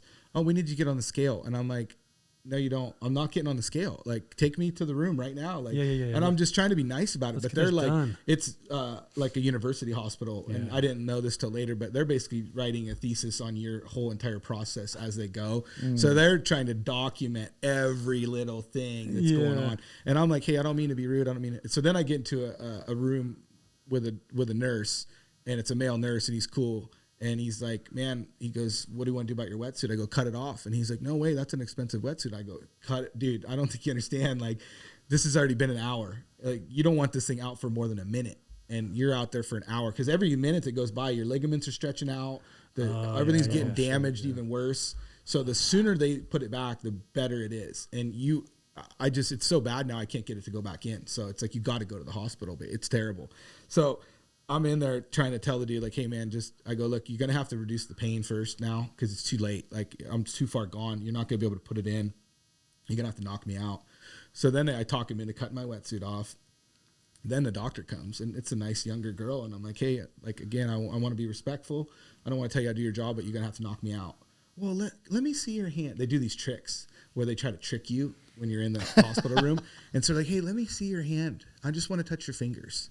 And they and then they're thinking that they're going to manipulate it and put it back in when you're not.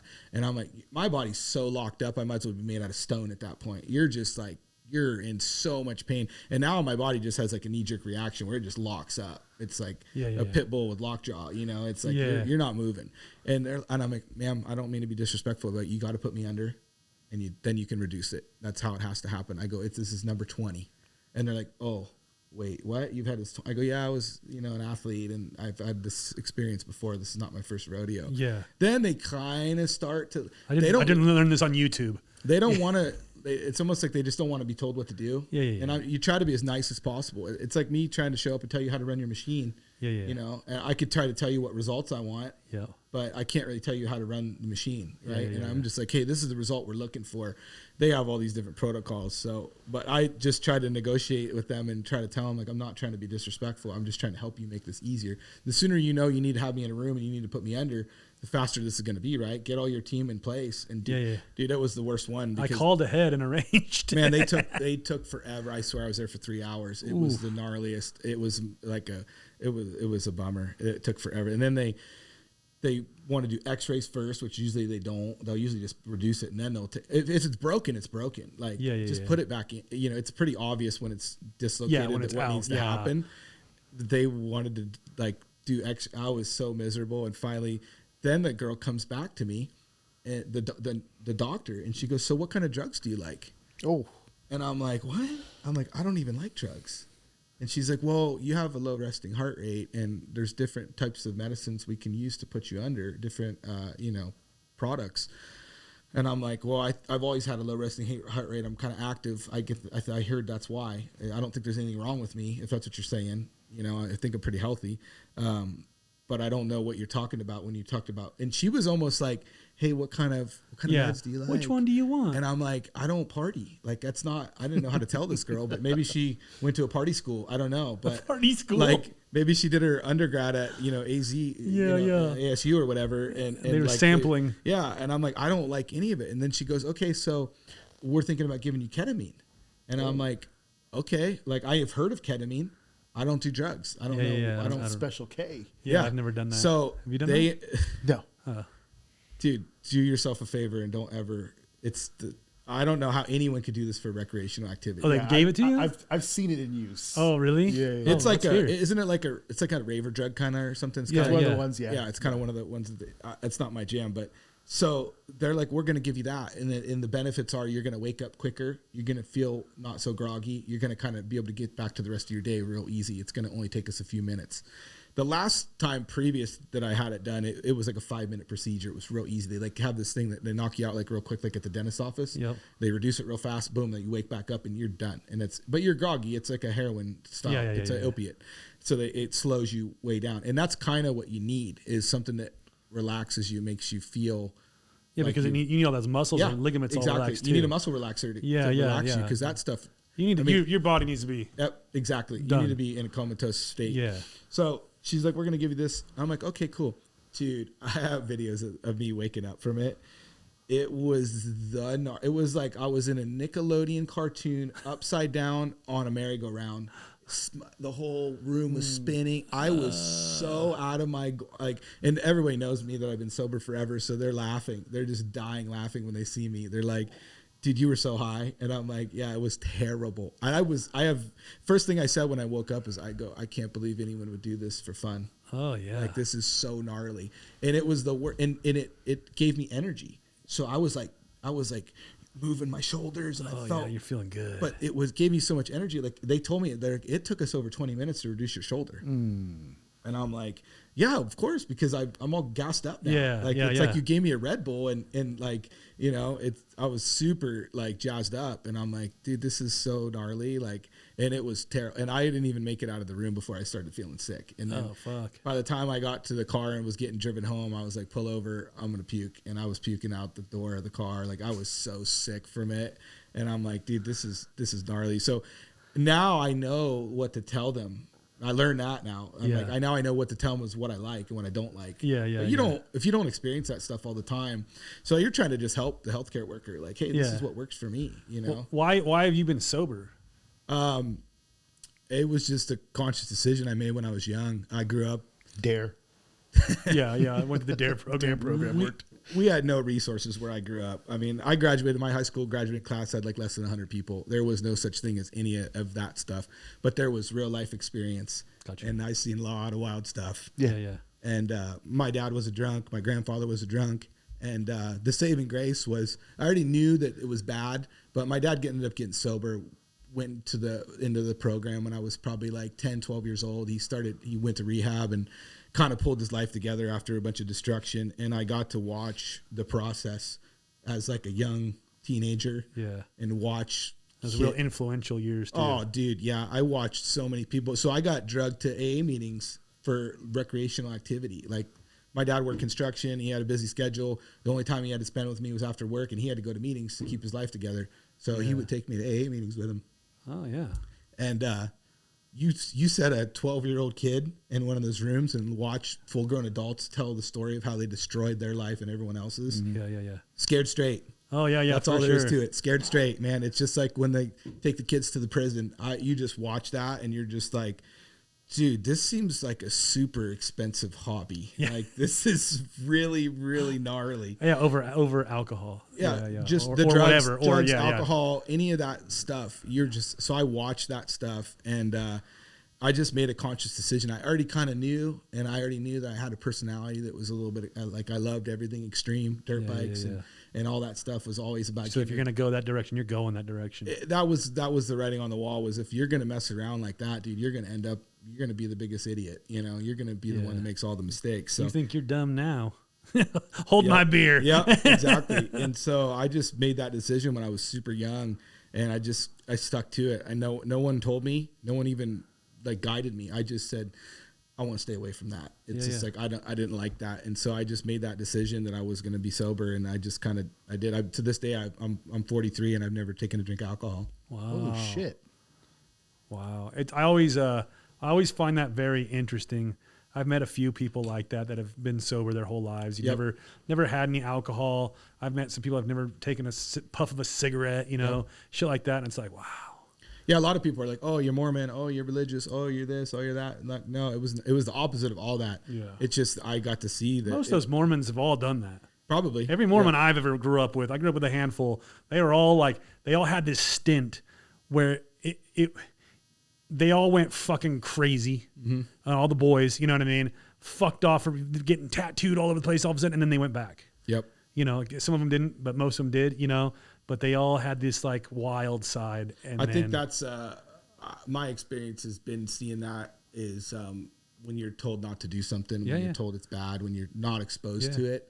It's the first thing that people want to do is get involved. Like why can't I do that? That's hot. Don't touch it. First thing the kid wants to do is touch it. Yeah. And I was the opposite. I was seeing it all like live in action, and everything was accessible to me from a super young age. And I'm like, that just seems like it's not good. Like it just, and that was part of it was probably just luck of the draw, I guess. Like, I mean, could I party and get away with it? Maybe.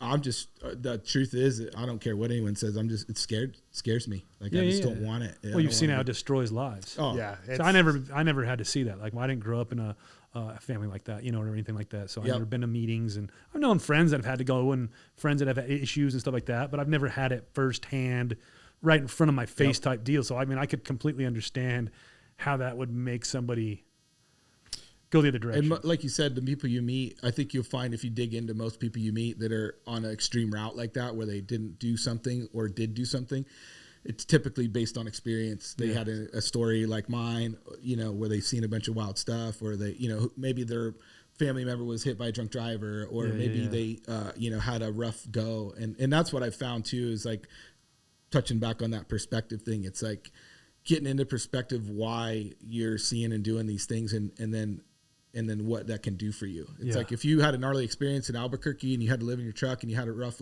now you look back on that and that can motivate you to be like, you don't want to go back to that.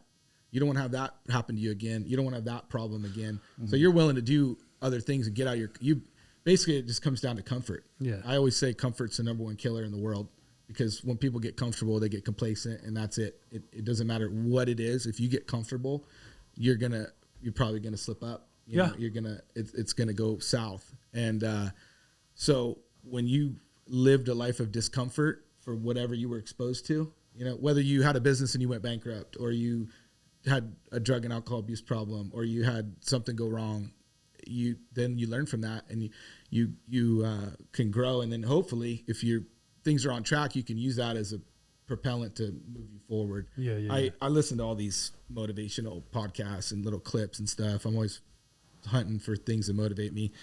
And I read something that's like 75% of entrepreneurs are either from like a broken home, their like family was immigrants, or they had like a major life-changing experience at some point, and that's what drives them to be successful, to do something. So these, whether it's a big shot real estate guy or it's a big shot fitness guy or whatever, you know, these people all have like something that's driving them that's gnarlier than just press and play on the Netflix, you know, it's something that it's gnarlier than just starting their truck in the morning and going to work. It's something else happened to them.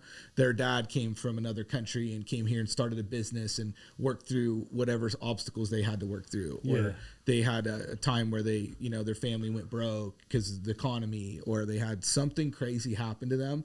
And that's what pushes these people. And then that's why you see these people that do like get sober. I pay attention to that stuff a little bit. You see people get sober and then they just take off with whatever they're doing because they got something to motivate them. And then there's dudes that are people that just have their head on straight, and their parents kind of guided them correctly. And they just said, okay, I want to do something with this. I want to go. Yeah. And they just went to college, or they got in the trades, or they took off with something that it works for them. You don't have to have a disaster happen, but that's a big factor that I never knew about. I never knew. I kind of always like felt sorry for myself. Like, oh man, this happened to you. You got bad luck. This happened to you. I was embarrassed about a lot of that stuff. And, why? Just because you're like, man, you want to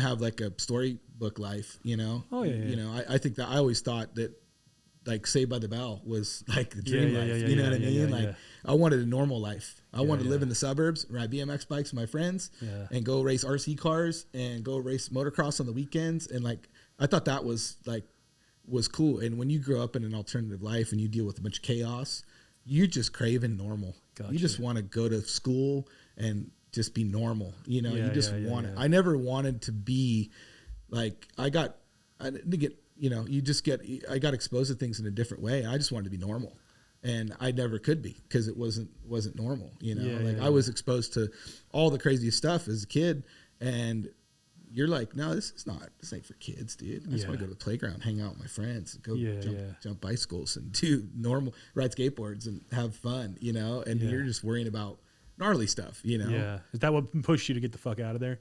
Yeah. And, you know, I mean, it was kind of a timing thing. So I graduated high school in 2000, probably same as you.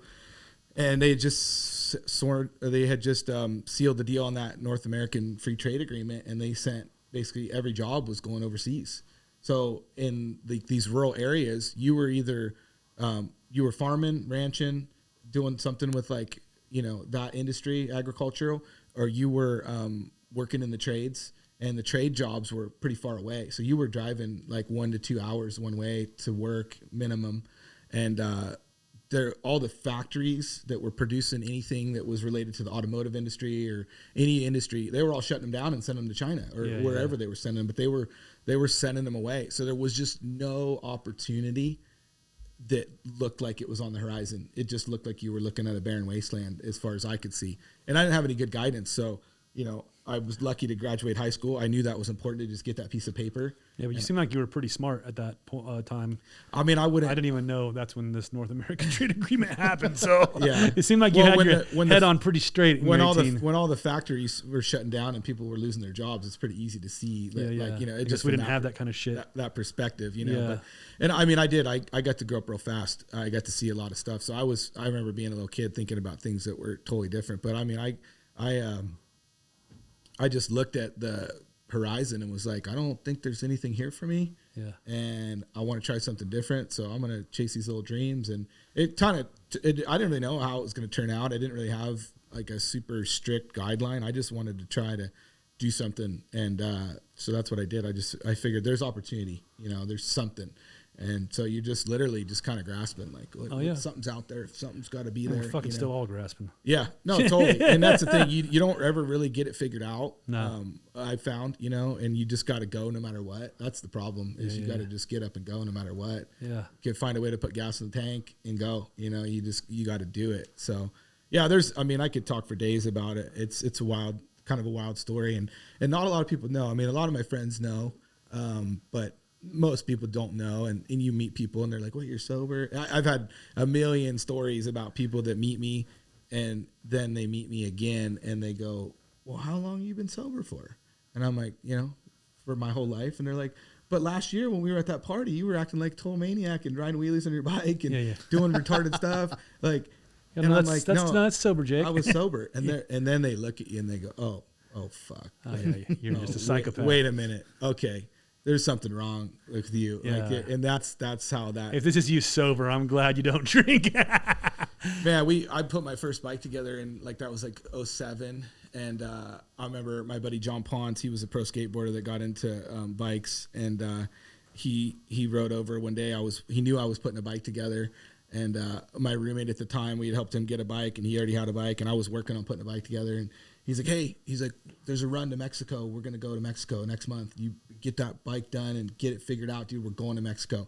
And that would have been 2008 El Diablo run. Oh, wow. And the first one? That was the second one, I think. Second one. I don't know. You'd have to talk to the pros over there Yep. for the real data, but I think it was 06 was like a pre-run. I think 07 was an official one. And I think 08. But 08 really popped off. People got word of it because they had put it in the magazines from the year before. And so I remember seeing Rico and some of the Sinners going down there and some other guys and all these sick bikes. Rico's the best. Yeah. Oh, he's super rad. Yeah. Uncle Rico's is the man. And that's another hero that you saw on TV and in the magazines. And then you meet him and he's like, that's the real deal. It's rad. But so I put it on my checklist. I'm like, cool, I'm going to go to this ride. And I was broke. I was still riding dirt bikes at that time and I was kind of working, but I was broke and I was a dumb kid. I was putting a chopper together instead of doing something important. So we ended up going to Mexico and I had $100 cash to get down there and that was it. Right. And so we ride down there on these bikes and we're having a blast. Everything's going great. And they had that dirt track across from the campsites, Yep.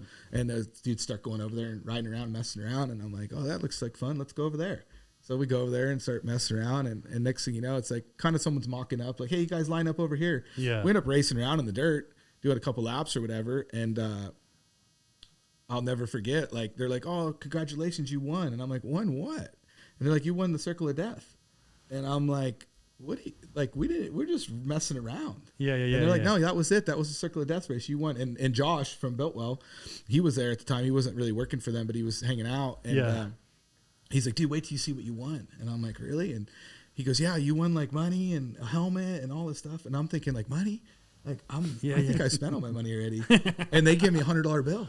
Oh, yeah. And so me being the nut job that I am, I go right to the fireworks store and spend 80 of the $100 on bottle rockets, M80s, whistling bungholes. Yeah, whatever. And they got some pretty tough stuff down there. They got this. It may not be a real quarter stick of dynamite, but man, it's damn sure those M80s really get things done. You know? They get things that they get the job done. Yeah, they are great for crowd control. And so me, and then as the night comes on, it's everyone's partying, everyone's drinking. I made a ton of friends that weekend, friends that I probably have for the rest of my life that have been super, just rad people. Yep. And I'm breaking the ice the way I break the ice. They're partying, drinking, and doing whatever they're doing. And I'm like, okay, I got to get high now. It's dark. It's not a lot going on in Sleepy Town, New Mexico. Yeah. So I'm standing around the fire and I'm just lighting M80s with a Bic lighter, standing there. And as we're talking like this, I just drop it right by our feet and not say anything and not move. And then they're a shotgun blast M80. They're pretty good. Yeah. And dude, I had all night long. I was and by the time it ended up being 2:00 in the morning, and there was some dudes looking like they were coming out of Vietnam. They were just like, "Could you please stop, dude?" And I'm those tiles, how they have those tile floors, at by the palapas and stuff. Yeah.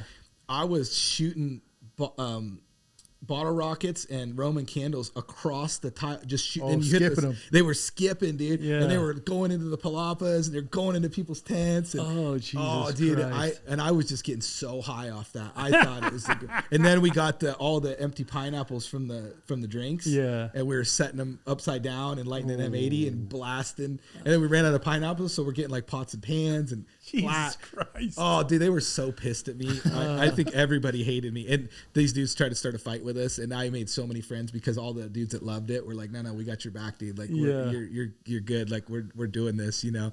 And but that's just one example of like me acting like a nut job. And people thought I was wasted. People thought I was partying. And then the next party I went to, people were like, oh, dude, when you were down there, you were so hammered. And I'm like, no, I wasn't. Yeah. And then they're like, oh my God, what's really wrong with you? Yeah. Like, you were just a no. You don't remember how wasted you were? You were lighting fireworks every. You're like, yeah, no, I remember all that part. Yep. And then it's like a wake up call. They're like, oh man, dude, there's something wrong with this dude. So, yeah. I mean, I'm not nobody special, but I do my own thing. I kind of try to figure out how to run my own program and make it work. And that's just what that's just what has, fueled me. So, and it's cool because then you make friends, you make contacts.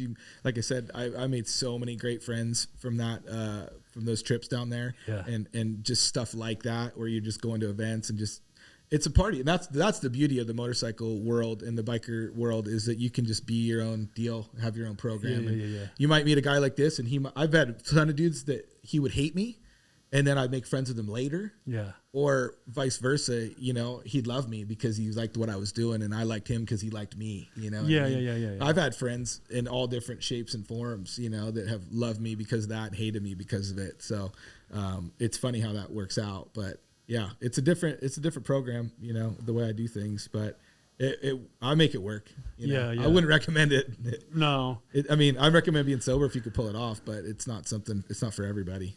So I mean, I like to have drinks every once in a while, but I don't nearly drink like I used to. Yeah. It's just, it's not enough time anymore. That's the thing. I think things have changed. The culture's changed. Like, it's okay to be sober now. Oh yeah. Like, it's definitely changed. Yeah, it's way more acceptable. Well, and it's rad. Even when I smoked cigarettes since I was in 6th grade. Really? Till I think I haven't smoked a cigarette now for 8 years. Oh wow. That's awesome. But if I always notice that not a lot of people in California smoke cigarettes anymore. Mm-hmm. Like when you're walking around like big event areas, it's not everybody's vaping, but they're not. You go to the Midwest and shit. You go to everybody's smoking cigarettes there. You know what I mean? But it's like that thing though. It's not. It's cool to not smoke cigarettes now. You know what I mean? Like, I miss cigarettes, but I don't mind waking. Go to a bar somewhere in another state, or there's some bars in California that are so old that they don't have to follow the rules. Yeah, they still allow it deep into NorCal somewhere, and that's rough. Like, that's walking into a bar full of cigarettes. So anybody can do whatever they want. It's not my business. That's what I miss. I miss just sitting at that bar smoking cigarettes. Some seedy cowboy bar. Oh yeah, dude. There's nothing better. Well, because I started going to bars when I was 19 years old. Yeah. Because I already had a full sleeve, and people didn't fucking card me. You're one of those guys that had a beard in high school? No, but I had a lot of tattoos. I started getting tattooed in high school. I was 17, so you passed I passed the test that way. But I would go to this little bar right when you're going up the 15 freeway. Right, you get to the top of the Kelm Pass, you get off at Main Street right there. And there used to, where all that shit is now, but there used to be a little bar right there called the Palomino. Okay. Little fucking right next to that place with all the statues, like fucking roosters and shit. Yeah. Little bar. They tore it down for the new off ramp. But we would go there on the weekends, fucking sit there and drink in that bar, fucking smoke a pack of Lucky Strike non-filters, and then we would throw the pool balls over at that place with all the lamps and rooster shit and all that stuff, because it's like all the statues, just assholes, But yeah, we started going there when I was 19 years old, and characters. And that was what you did. That was a wild time for me because I moved straight to Mission Beach. I was 18 years old, and I moved straight to Mission Beach, and that was party time, dude. You would drink on the beach, and it was just chaos. And I didn't drink and didn't smoke weed. I didn't do anything. Yeah. You've never smoked weed either? Now, so that's a kind of another story. Like, I've never really smoked weed, but as I've developed all these injuries and all this stuff, and my desire to stay away from like prescription drugs, I started to dabble with like CBDs and that type of stuff. So technically I have used that stuff, but if you broke out one of those joints and rolled it up for me right now, like I would be in another dimension. Like, I'm such a lightweight. Like Chip from SDC, like he would get me when the delivery thing started happening, everything started becoming legal. I would ask him, like, can you get me something that I could take? I don't want to smoke it. I want something I could take. He would give me these little CBD gel caps. Yeah. And that would just take the edge off like my injuries, because I have like chronic arthritis and all this pain. And like you said, you see me walk, I can't walk right. And so I was trying to desperately find something that would help me, because I already basically OD'd on ibuprofen and Aleve and all that stuff. The doctors told me you could take twice as much as what it says in the bottle, and it started eating up my stomach and all this stuff. So I try to stay away from that. So I started taking that stuff. But that's kind of where it stops with me. Like I mess with that stuff, and I call it kids weed, like the CBD flower. I'm like, I'll smoke some kids weed, but it's not something that appeals to me. So I don't chase it. You know what I mean? Joke around with people and stuff. But man, living at the beach at that time, it was just a full-blown party constantly. So from 18, you know, I didn't have any tattoos. I didn't look like I was older, so I couldn't go to the bar. I didn't have a fake ID. I didn't care, but it was okay because people were like, "Oh, you can't go to the bar, so you can't go drink with us. So you're just gonna go do your thing." Then I turned 21, and then people started getting real suspicious. Because you didn't want to tell people that you were sober. I didn't know how. I didn't know how. It took me a long time to figure it out. Cause like I said, I was a shy kid, man. And, just kind of didn't know how to process it and talk about it. There wasn't a lot of that going on in my life where people were like, "Hey, talk about what you got going on." It was and I wasn't a part of a program. I had like, I benefited from the program, but I wasn't technically in the program. I've been to hundreds of AA meetings. I wasn't an alcoholic. So I couldn't tell people that I was an alcoholic because I wasn't, and I wasn't gonna. So I didn't know how to tell people I was sober. So I would say dumb stuff and like try to brush it off. But like if he came to me at a party and he was kind of on a sick one already, he probably would be intimidating to me. And he probably would have come at me with like a little bit of like, "What's up with you, dude? Why don't you drink? Are you a cop? Like what's your," there was always some sort of person doing that to me. So what happened was an offshoot was like just me living in a cool neighborhood with dudes that surfed and skated and rode motorcycles. Like I'd make friends with people through real life experiences. So they'd see me with my dirt bike and be like, "Oh, you ride dirt bikes? So do I." And then, "Hey, you want to come to this party?" Yeah. And so then I go, and then the dude would be like, "Hey, that's like my buddy Jimmy Acosta is an OG. He was like a 3rd generation Z-boy, and he was a pro skateboarder. He's from El Cajon, and he lived at the beach forever. And he kind of took me under his wing, and liked that I rode dirt bikes, liked what I was into, and just supported me. And he would just back me up with the locals. He'd be like, "Hey, that's my buddy Jake. He don't drink. Don't bother him. He's cool. He's good to be here." And that time was, I mean, house parties every weekend at the beach. The shit. Yeah. Oh, it was just, you would just cruise around PB, and then the door would be open and there'd be a crowd of people, and you just show up, and you always knew somebody, you know? And so I knew a lot of people from just being around, but so it took me a minute. Then I had this group of locals that were like back in my play, right? And they're like, "Hey, that dude's cool." And then also, you know, if something goes down, he can drive, he can handle getting in a fight, he can handle whatever goes on here. He can get you home tonight. So you should be stoked that this dude's sober. So we took it and put a twist on it. And then it probably was it was a couple years later. I'd say probably 24, 25. Somehow I figured out how to tell the truth about why I was sober. And you know, you'd come at me at a party and be like, "What's up, dude? You're not drinking?" "No, I don't drink." "Why? You got a DUI or something?" "No, I just, you know, I'm not, you know, I don't drink." "Oh, but you smoke weed, right? You want to smoke a joint?" And I'm like, "No, I don't. And then you're like, "What the fuck's up with this dude?" And he'd say like, "Hey, what's up, dude? Like, why aren't you?" And I'd be like, "Oh man, my family has a history of alcoholism, and I've seen a lot of gnarly stuff, and I don't want to have perpetuate it's not my jam." And then you would go, "Oh yeah, you know what, my uncle, man, he was about drunk too. I understand. I got some respect for you." And you common denominator, give me a little bit of respect. And then they realize, "Oh, wait a minute, this dude's on a different wavelength. He's trying to do something here. He's trying to resist this and handle this in his own way."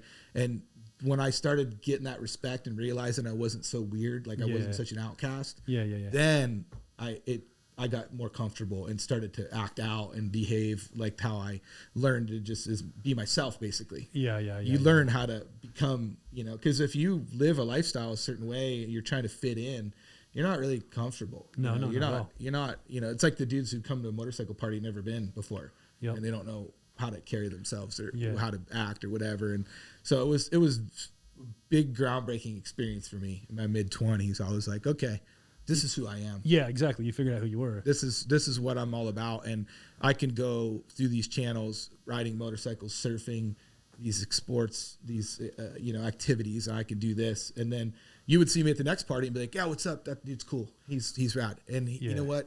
Can you drive my brother home? Like, he lives over here and he needs a ride home. And I'd be like, yeah, dude, give me the keys to your, next thing you know, everyone's giving me the keys to their car and paying me to drive them home. And I had this whole thing where I would rescue people and save people, and then kind of became like neighborhood, little neighborhood watch activity, making sure nothing went wrong. And, you know, living at the beach, there was always chaos, you know, so you're trying to kind of keep an eye on things and keep the neighborhood nice. And people would, you know, and then I'd have incidents and I'd call somebody at 2:00 in the morning and they'd answer the phone.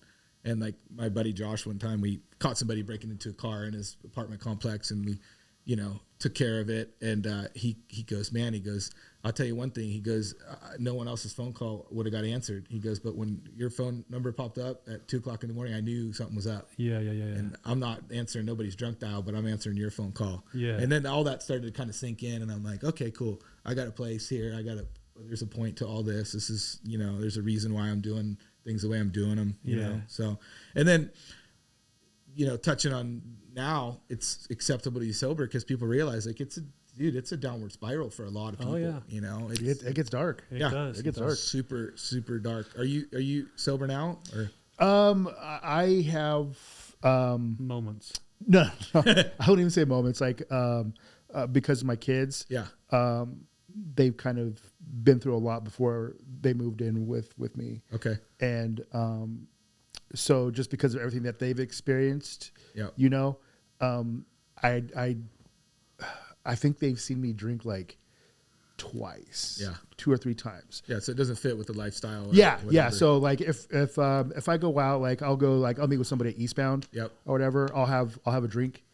And then that's about it. I'm not really big on like drinking at home, like by myself. You know, I'm trying to show the kids like I'm trying to instill, because of what they've seen and stuff like that, you know, how they perceive alcohol, like what it's used for. We've had an issue before where we've caught my daughter with some stuff. And it was because she was upset about something, about a boy. You know, so trying to find a way to cope. So I try to tell her, like, look, I was like, you don't see me drinking when I'm sad.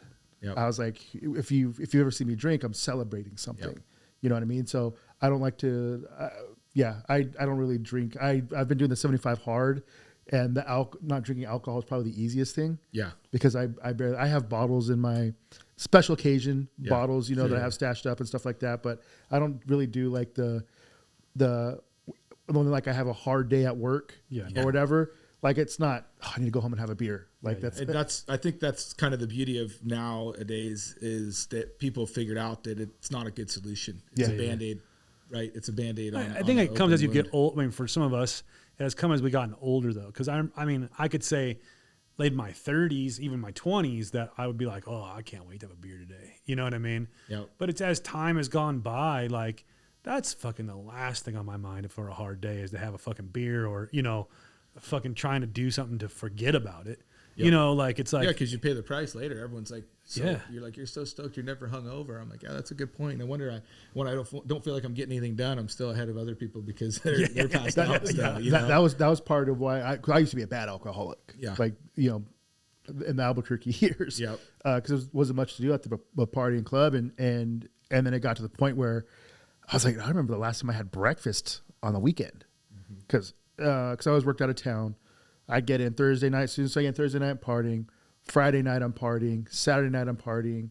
You know, and then Sunday, you're trying to recover. Yeah, but I mean, back then I was good, but like I was now I hang over bad. Before, I had as you get older too, your hangovers get way worse. Yeah, I had that 20-year-old hangover power. Thing, Steve, don't make us age thing. Oh, it's definitely an age thing. I try to ignore that number thing. I try to look at it from a different perspective myself. But no, I don't mind it. I don't mind like my age or anything, but I've noticed like over time, your hangovers it's hard get on fucking you. gnarly. It's got to be hard on you. We're all the same age. He doesn't look like us. You know, I think he uses Just for Men.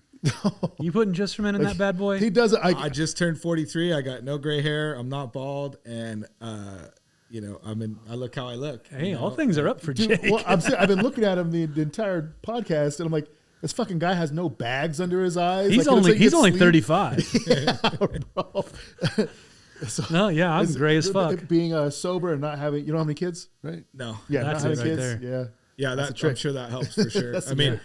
it's a trip because I remember thinking when I was young and people would tell me like, man, you're gonna like last way longer. And I destroyed my body physically. Yeah. You know, so like internally. Oh, he's gray on the inside. Yeah. Yeah, I mean, yeah. I got like the body of a 90-year-old man. Yeah. But like if I shave, like people probably think I'm in my 20s sometimes still. Like it's funny. Like I shaved a couple years ago and people were like, dude, what? Like you don't look like, and I'm like, yeah. So I guess that's a benefit, you know? Yeah.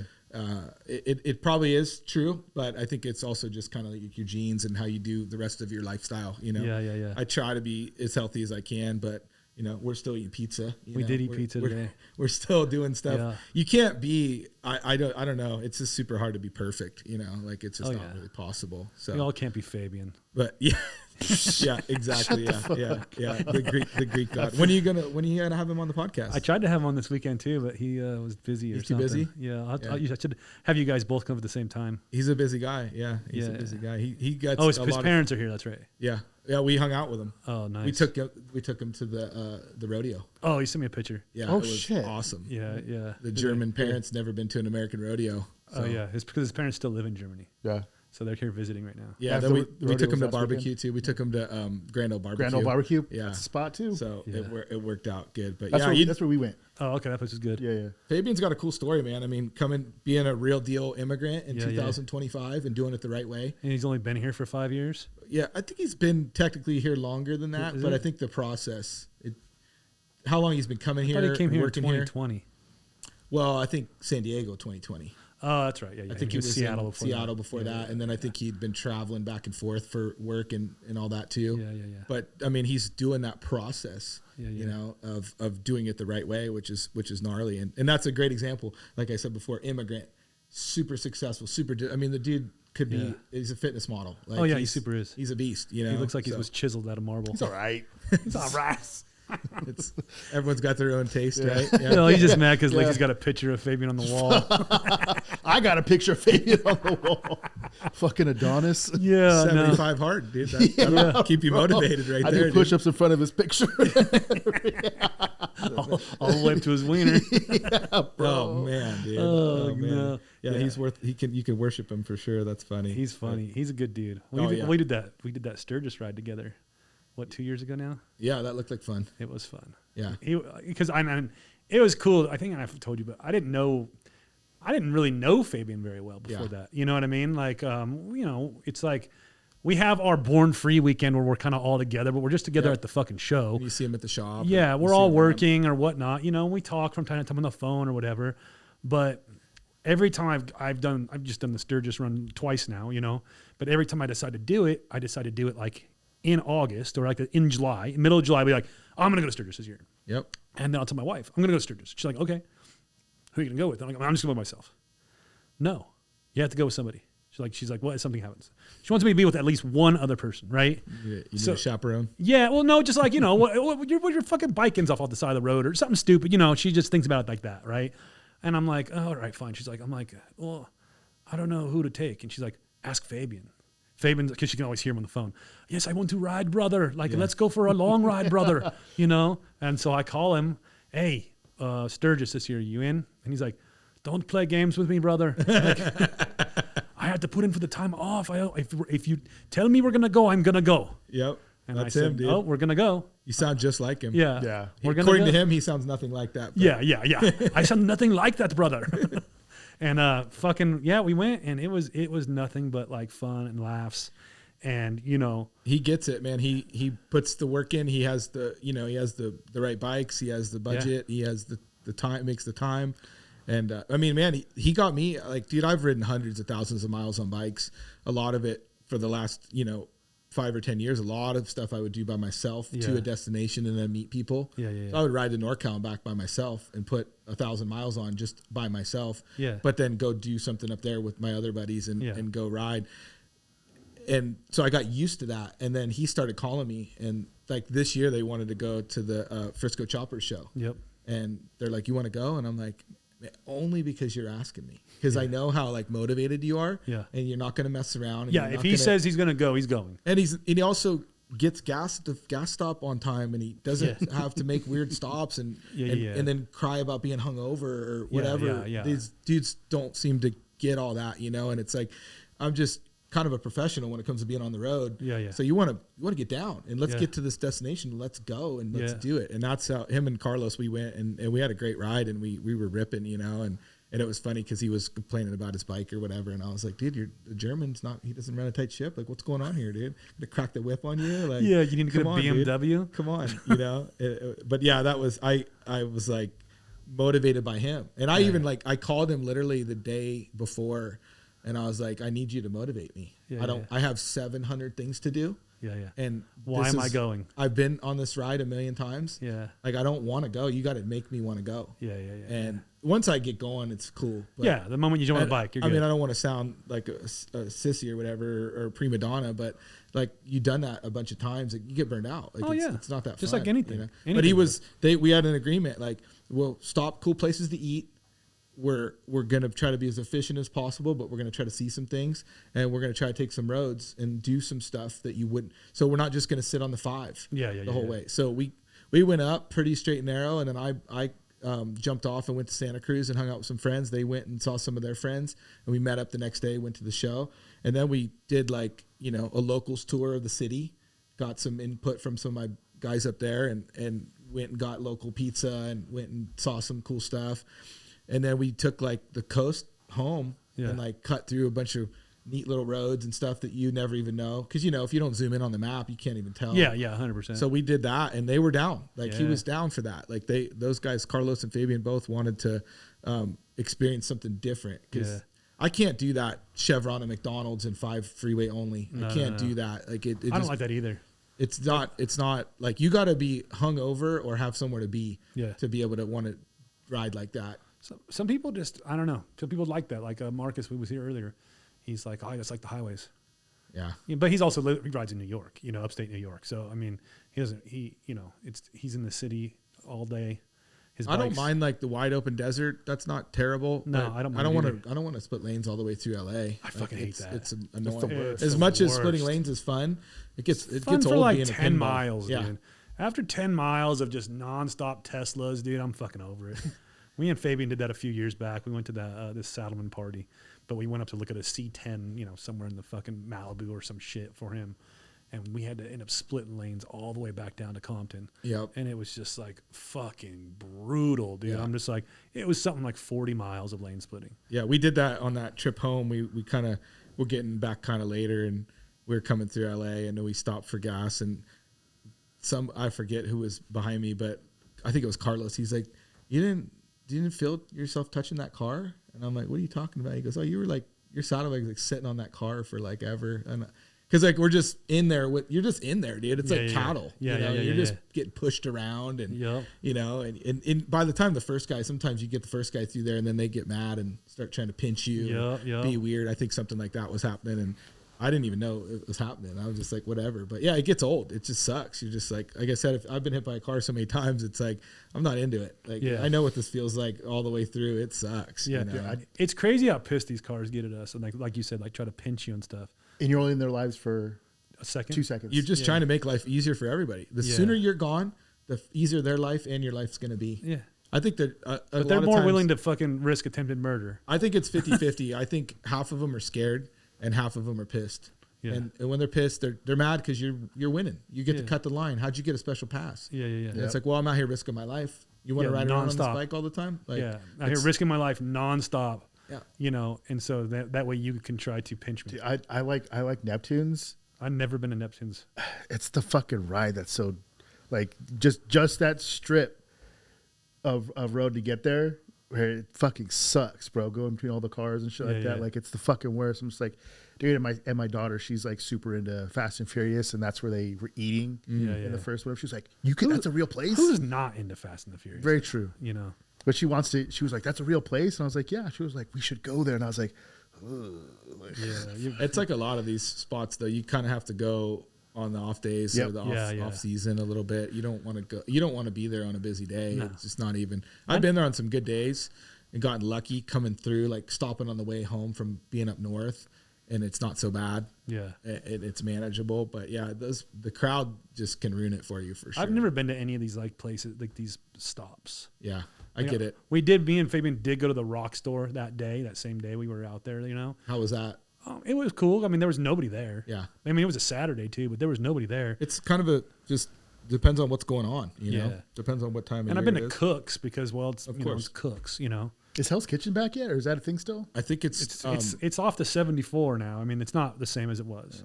Yeah, I think from the fires or whatever, it got burned up. I think, it got burned. It's something that is gone, and it's not this. It's out here in Elsinore, not like up in the hills. They moved it off the hill. Yeah, it's like in a plaza. Yeah, it's not on Ortega Highway anymore, like in that spot. I never even been there. I've been by there. It was cool, never been. Like just to be there. I went to the Hell's Kitchen once when it was up in the mountains. Mm-hmm. You know, I think me and Amy had stopped through there. I mean, this is back in like riding shovelhead chopper bullshit days, you know, back then, and we had stopped there. But I never make it a point like we're gonna go to this like notice, you know, like we're going to Neptune's today. You know what I mean? Like it just isn't. That's not desirable for me. I get it. It's it's a little bit of that like circus steel that we talked about. It's just kind of like.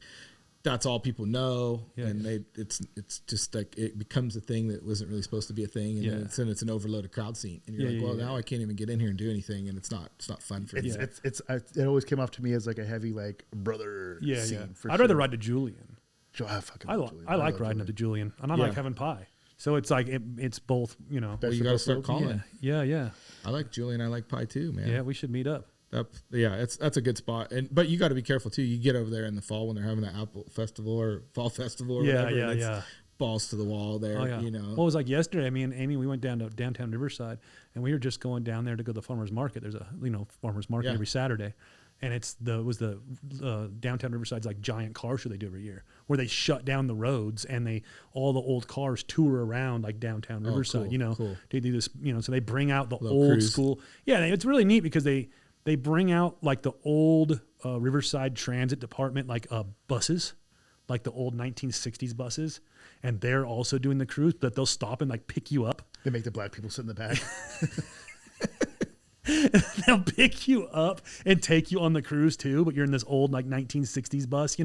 It's really fucking cool, man. But it's next thing you know, we were down there for 5-6 hours, walking around and stuff. Big to do. Yeah, but you go down again, you get trapped like that into Julian. It's not as fun. I don't love the crowd scene. No, I don't love the crowd scene. I like to sneak out and do stuff. I mean, that's kind of one of the benefits of running your own business is you can sneak out on a Tuesday. Yep. And do stuff. I mean, I'll be surfing, Tuesday morning and walking the dogs, and somebody will see that and be like, "Oh, that's so rad that you're." And I'm like, "Yeah, well, tomorrow I'll work 18-hour day. I'll drive to wherever to buy a bike and do this and do that and stay up all night, whatever." So it's like that balance, but you got to kind of do stuff during the week. It's hard for a working class guy to just work that Monday through Friday shift and then go do stuff on the weekends, especially with your kids and stuff. Oh yeah, I can't imagine. I don't even remember how I ever got anything done. Yeah. Like any personal shit. It's almost impossible, it seems like. Yeah, it's like everything from, dog vet appointments or whatever, kids, doctors, whatever it is. How was this done when we had a normal job? Well, all those businesses are open at the same time you're at work. It's the weirdest concept. Like, how are you supposed to get anything done? I had to go take Butcher to the vet the other day, and like they got me in last minute, and they're like, "Can you come at 9:00 in the morning tomorrow?" I'm like, "Yep. Let's go." Yeah. Like, let's get it done. That's messed up my day, but it's like that's what needed to be done. So otherwise, it's like you got to call in, take off the day, PTO, whatever. It's like, oh, you can't miss that day. You got to be somewhere, and then you got to wait a month. That was the option. It was either that or wait for a month. Because everything's busy, everything's inundated. That's the same thing. Vets have the same problem. The healthcare industry has. They don't have enough people. Yeah. So they want to overcharge us. Well, they're doing the same thing as saving human lives and getting paid with pennies. So I don't blame them, I guess. But yeah, it sucks. Yeah, I don't know. I feel like I got 4 dogs. I feel like I spend a lot of fucking money at the vet. Oh, they're probably more expensive than kids sometimes. Ugh, dude, it's crazy. I feel like I've just been there. I've been there at least 6 times already this year. I've spent at least $1,000. Yeah, and nobody's even had a surgery. This is just like routine annual checkups that they're like, you got to bring them in. $250 later, I'm just like, I was just there last week with the other dog. Why didn't you just have me bring them all in at one fucking time? Yep.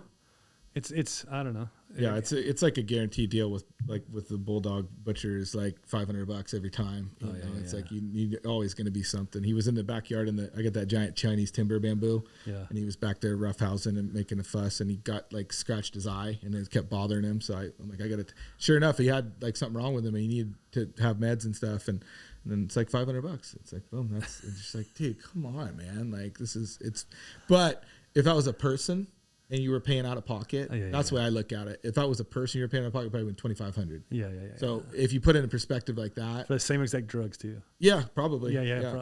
But that's the modern day thing too. It's like we're not, we don't make enough money to support the lifestyle that is just normal. Like it's so out of whack. Everything's so crazy. A house is $1 million and truck's $100,000 and every vet visit's $500 or $1,000 where it used to be $5. You could buy a house for $50,000 and you could buy a truck for $5,000. Yeah, and you'd keep the same truck for fucking 10 years. And your income balanced out with that type of lifestyle. Now it's like you can't. So now everyone wants everything to be cheap, but it's like it's more expensive than ever. So it is a trip. We just talked about that too. It's like how are when we were younger, 18 coming to California on your own kind of deal, you got a, mediocre-ish job that you could get at that age with, whatever skill set you had. You could afford to possibly get a studio apartment or rent a room or something like that. Now, to rent a room in those same locations is $2,500, $3,000 to rent a fucking room. They say in San Diego County, you got to make over 6 figures to be able to afford to rent a normal apartment and just live a normal life. That's what I tell everybody. San Diego's it's a two income. It's a two income. Yeah, two income for one person. Yeah. You need both incomes just for you, and you're. That's why Lorenzo's got an OnlyFans. Oh, he has one. Yeah. I wondered what his deal was. Feet though, he does his OnlyFans for his feet. Yeah. Hey, that's even better, dude. He doesn't have to show his face. Yeah. Then he's got all those other parts he can expose later. It's like special edition. You can see my fingernails. You got to pay extra for that. Yeah. You can see my calf muscles. You can pay $10 to release this image. Isn't that what they do? Yeah. He would know. It sounds like. Yeah. That's why I just quizzed him. We'll edit this out. That's cool. Edit this out. No, you should put your link in the bio so you can get some subscribers or whatever. Fuck, here we go. Dude, if people are willing to pay for it, I got no problem. I'm not trying to knock the hustle. We got to do what we got to do now. It's only gay if you like it. He likes it. He fucking loves it. Does he? Dude. I'll just start posting pictures of other people on there and just you can probably do face, that. Like, look at my butthole. It's Steve's. What? You don't tell him that part. Does Steve get a cut, or you don't tell him? Yeah, dude, where's my percentage? How did you get a picture of my butthole? Don't stop playing for it. I don't know what was going on before I got here. Well, shit, man. That was a good one, Jake. Where people can find you? Man, my Instagram's hard to find. It's like at...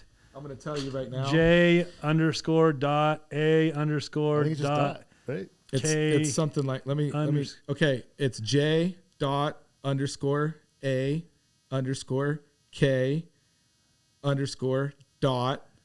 .E. So it's just Jake, but it's got all the dots and the lines. Let's try to simplify that. I think it's impossible to get. If you're looking for some fucking clean bikes, ooh, that sucker punch. Yeah, the chopper. Oof. Yeah. I'm waiting for you to come pick that up. He wants a chopper real bad. Dude, that's such a good bike. That's not. So 2 things. Funny story about that before we go. So I actually recently realized that I've obtained every first edition of the bikes that I've ever had. So years ago, when I was a little kid, I had a Honda 50, QA50, which was like the Honda mini bike. I found the exact same bike at Mid-Ohio, which is a big Japanese like swap meet and motorcycle event. It's huge. Okay. And Builtwell sponsors it, and everybody, it's like probably the biggest motorcycle swap meet in the world. So I find the original bike in 1970, I think it's 74 or 75 QA50 with an orange tank. So I have a picture of me with that bike when I was 4 years old, and then I have it sitting in my living room, a real life version that I bought. And then my first new bike was a 98 Kicks 125 that I scrounged some money together and somehow got this bike. I found a 98 Kicks 250 all original and I bought it because it's a 250, so I could actually ride it. Yeah. You know, do wheelies up and down the road and stuff. And so I have that. And then the Sucker Punch bike, when I told you about the first bike that I built, it was a Craft Tech frame, a Harley Sporty Tank, Harley Evo crate motor. And it's that Sucker Punch bike was what I was looking for when I was building that bike. I was putting that bike together and I was mimicking that because I didn't like fat tire bikes, and that we're just coming out of that. Yeah. So there was like Sucker Punch, like Exile stuff was cool. Yep. It's cool to see him back in the mix. It's cool to see him around all the time. He's good friends with Otto. He's always talking about him. The Fly Right bikes were like a skinny bike. And then obviously Indian Larry stuff. Yep. But like those production choppers were like, oh, that's obtainable. Yeah, like So I mimicked that bike. So now I have the Sucker Punch bike, which is like my first Harley. I got the Honda, it's my first dirt bike, and then I got the KX250. So I got to take a photo. I got to do a photo shoot or something. Yeah. Because I don't really ride the chopper, and I'm like, I should probably sell it. And like that's a super good, like reliable Evo chopper. Should ride choppers. It's dude, I want to build another one. I just decided I'm like I want one again, and we got. I miss choppers. Yeah, I heard you guys talking about that before. It's kind of fun. Like I want to build like a Frisco style like performance bike that I can rip on. I'll show you mine downstairs. Well, it's just. Again, I haven't touched it in years, but it's getting time. I got it on the blue stand. It's getting closer and closer. I'll come over and motivate you a little bit, roust you a little bit. You need that sometimes, you know. I definitely do. Well, we've been moving on some FXRs and stuff, so it's important. You got to stay moving. Yeah, so I got always bikes for sale on my page. Always all clean, all fucking clean. I got a bad reputation for having super nice bikes. It's really a problematic thing because now everybody expects me to have these bikes with no miles on them. Gems. I've got a little bit of a deal going where I sell bikes through the dealerships too, and so you can walk in and finance a nice Dyna that's already set up and ready to go. So if you guys are looking for bikes, hit me up. And then I'm giving away my first bike. I'm giving away a 2003 FXDX.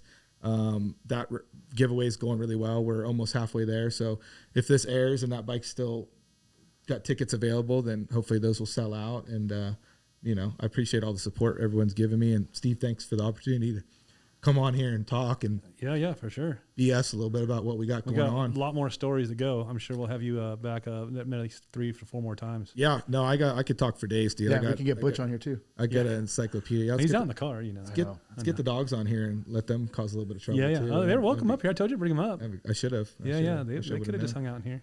Butcher would steal the show. That's fine. And that's kind of the thing. So or he's just over here knocking all the cameras down. He's like, "Fuck you guys." Yep, exactly. Yeah, we need to do that for sure. Yeah, I'm down to come back anytime. I appreciate you guys having me out, and this new studio is awesome, and the whole program is rad. So Hyped.